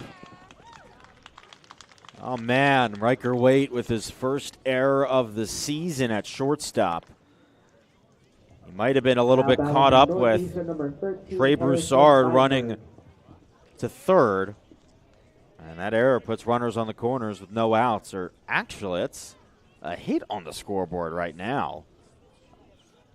I don't We'll know. see how it's called, but Broussard pretty much set a screen in front of Riker Waite where Waite could not see the ball right until Broussard moved at the last moment. So it's not interference because he didn't hit the ball, but he sure had an effect on the play.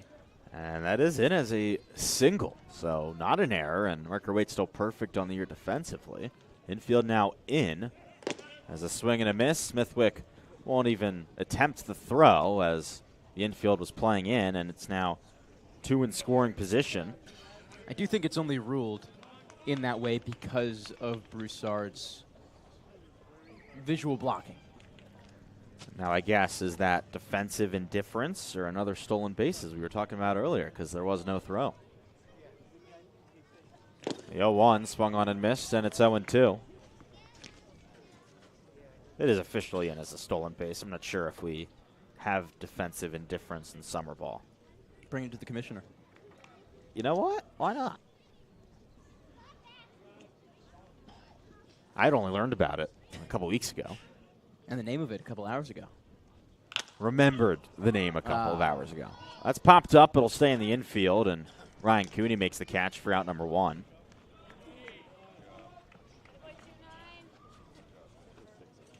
So a nice job from Stevens to bounce back after the error, forces soft contact, and Maddox Maloney steps back in.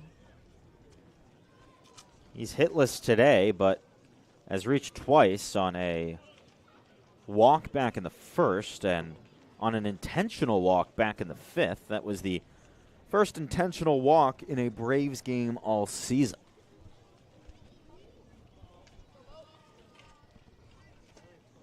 Kick in the pitch. Fastball called strike.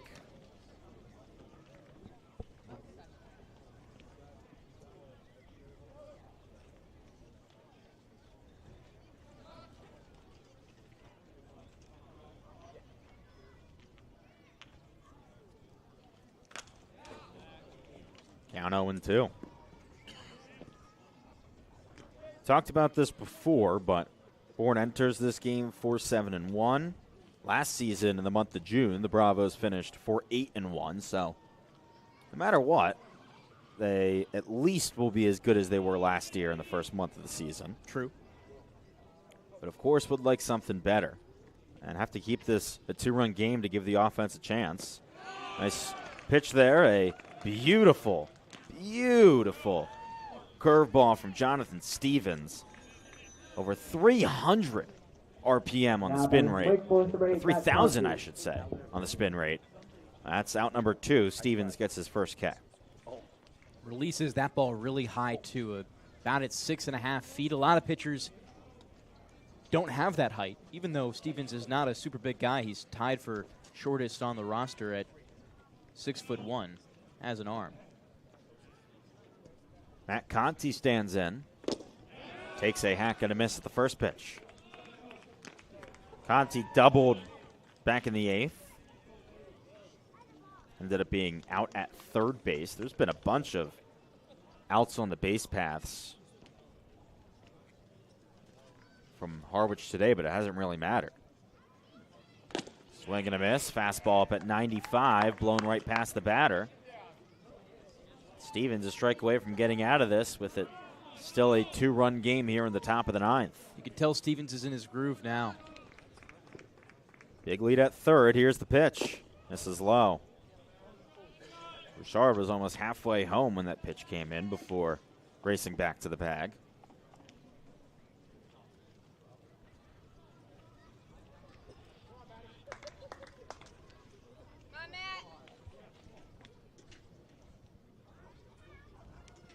From the stretch, the 1-2. Swing and a miss, strike 3. Fastball all the way up at 96 from Jonathan Stevens. He punches out 2 in a row to end the top of the 9th. And we're into the bottom of the 9th inning. Bourne has already won 2 games in the 9th this season, looking for a third. Don't go anywhere. You're watching the Bourne Braves Broadcast Network on Cape League TV.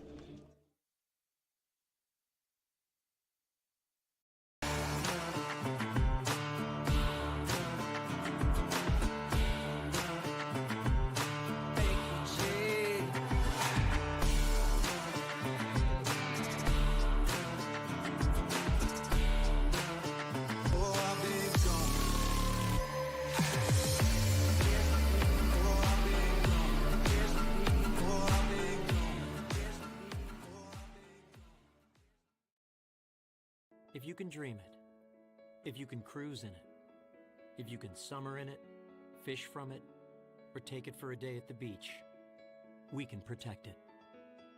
The Baldwin Group, protecting the possible. There hasn't been a ton of training when it comes to bat speed or products for players to be able to train bat speed.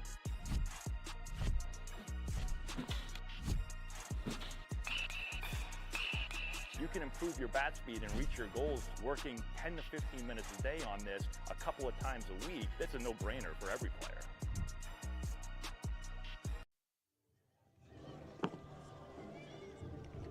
Into the bottom of the 9th inning.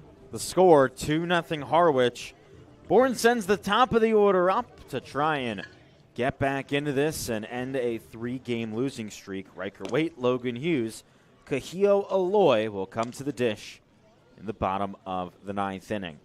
It's Ryan Bilka back out onto the mound for the Mariners. He's in his 3rd inning of work, and his first 2 has given up just 1 hit.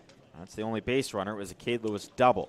There have been some changes in the field. Shintaro Inoue, who who replaces D. Kennedy. I should just restart. Yeah, okay, Shintaro Inoue. 3, 2, 1, go. Defensive changes are always confusing. Shintaro Inoue replaces D. Kennedy, who came in as a pinch hitter. So he's at second.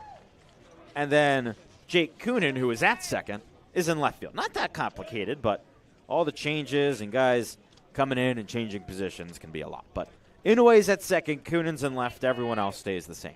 Riker Waite leads things off. He is 1 for 2 today. He shows bunt and pulls it back. Infielders were playing far back, especially Maloney at third and Wolf at first. That's why Waite tried to bunt for a base hit. He did it in his last at-bat. Pulls another one back. That time it's a called strike.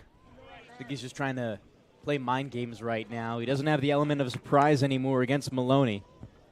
Riker Waite does have special game-changing speed.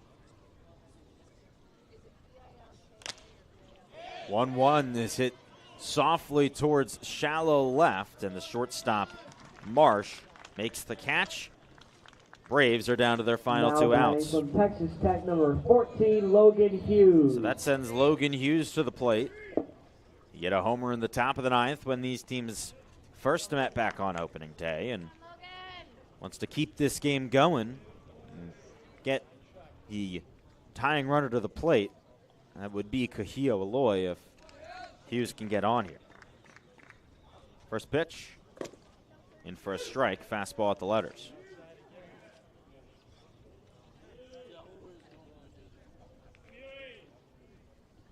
Bourne has been shut out just once this season. That was in a 14-0 loss to Brewster. Braves came back and won 3 in a row after that. Hughes sends one into left field. That's a base hit. And the Bourne offense is alive here in the bottom of the 9th. Tying runner, Kahio Aloy to the plate. He's 0 for 3 today, but does have one hit this season. That came last night in his debut. Aloy came in the top of the 8th, a game that finished in 8 innings because of darkness. He hit a 93-mile-an-hour single through the left side.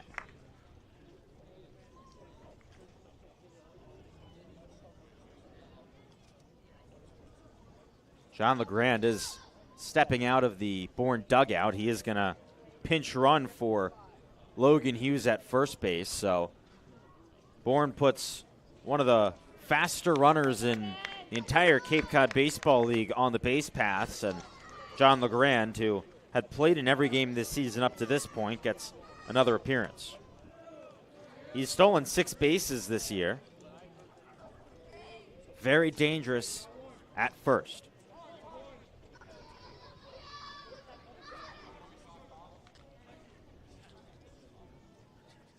Kahio Aloy stands in.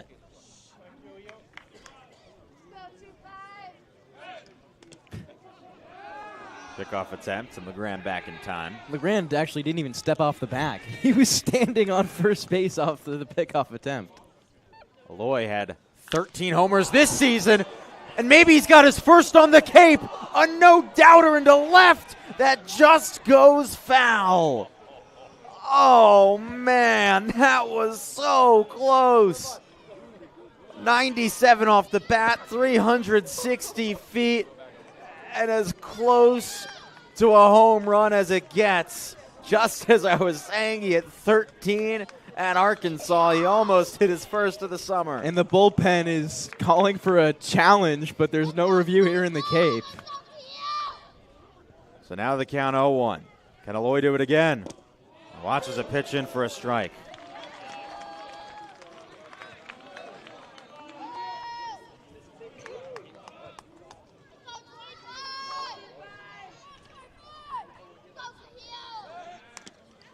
LeGrand makes it back to first on a pickoff attempt.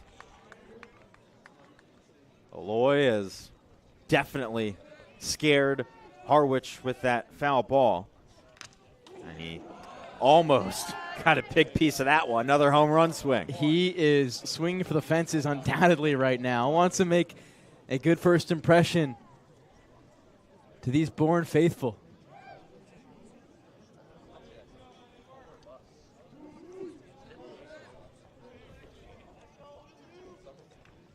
Aloy represents the tying run here in the bottom of the 9th.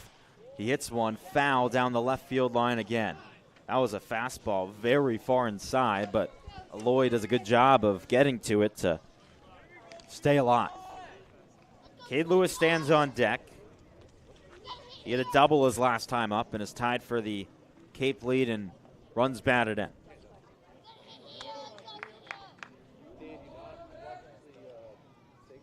The 0-2 to Aloy again. Swing and a miss, strike 3. A nasty changeup, and Aloy, who had seen a lot of fastballs, was just out in front of it. And now Bourne down to its final out. Really good at bat, but just comes up short. You have your final hope here. And Cade Lewis now up, who's been a machine at getting on base and getting hits. Lewis doubled back in the 7th. First pitch, in for a strike. Fastball at 92. A double here for Cade would tie the ball game.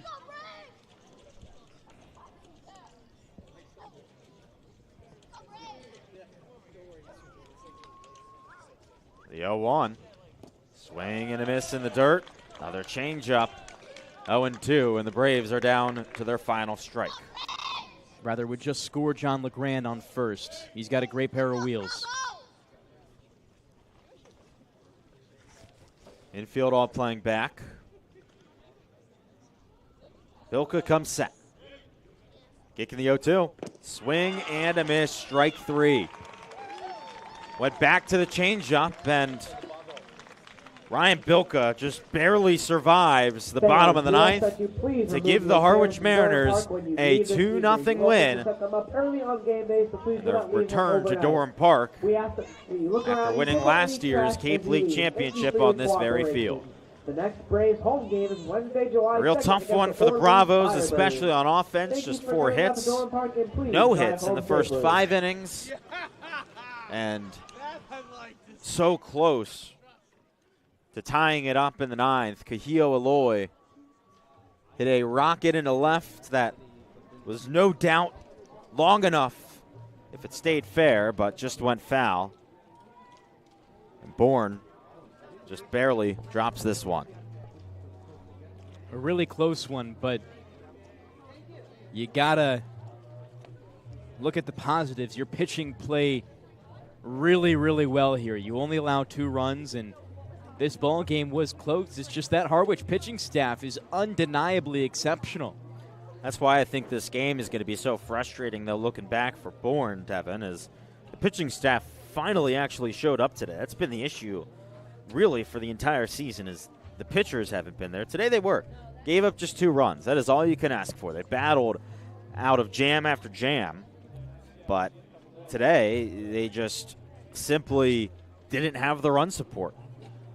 Bourne tried towards the end, got a couple extra base hits, got some runners into scoring position in the last few innings, but as we've said all season, it's all about scoring early, and today the Braves just could not do that. This broadcast is a copyrighted production of the Cape Cod Baseball League.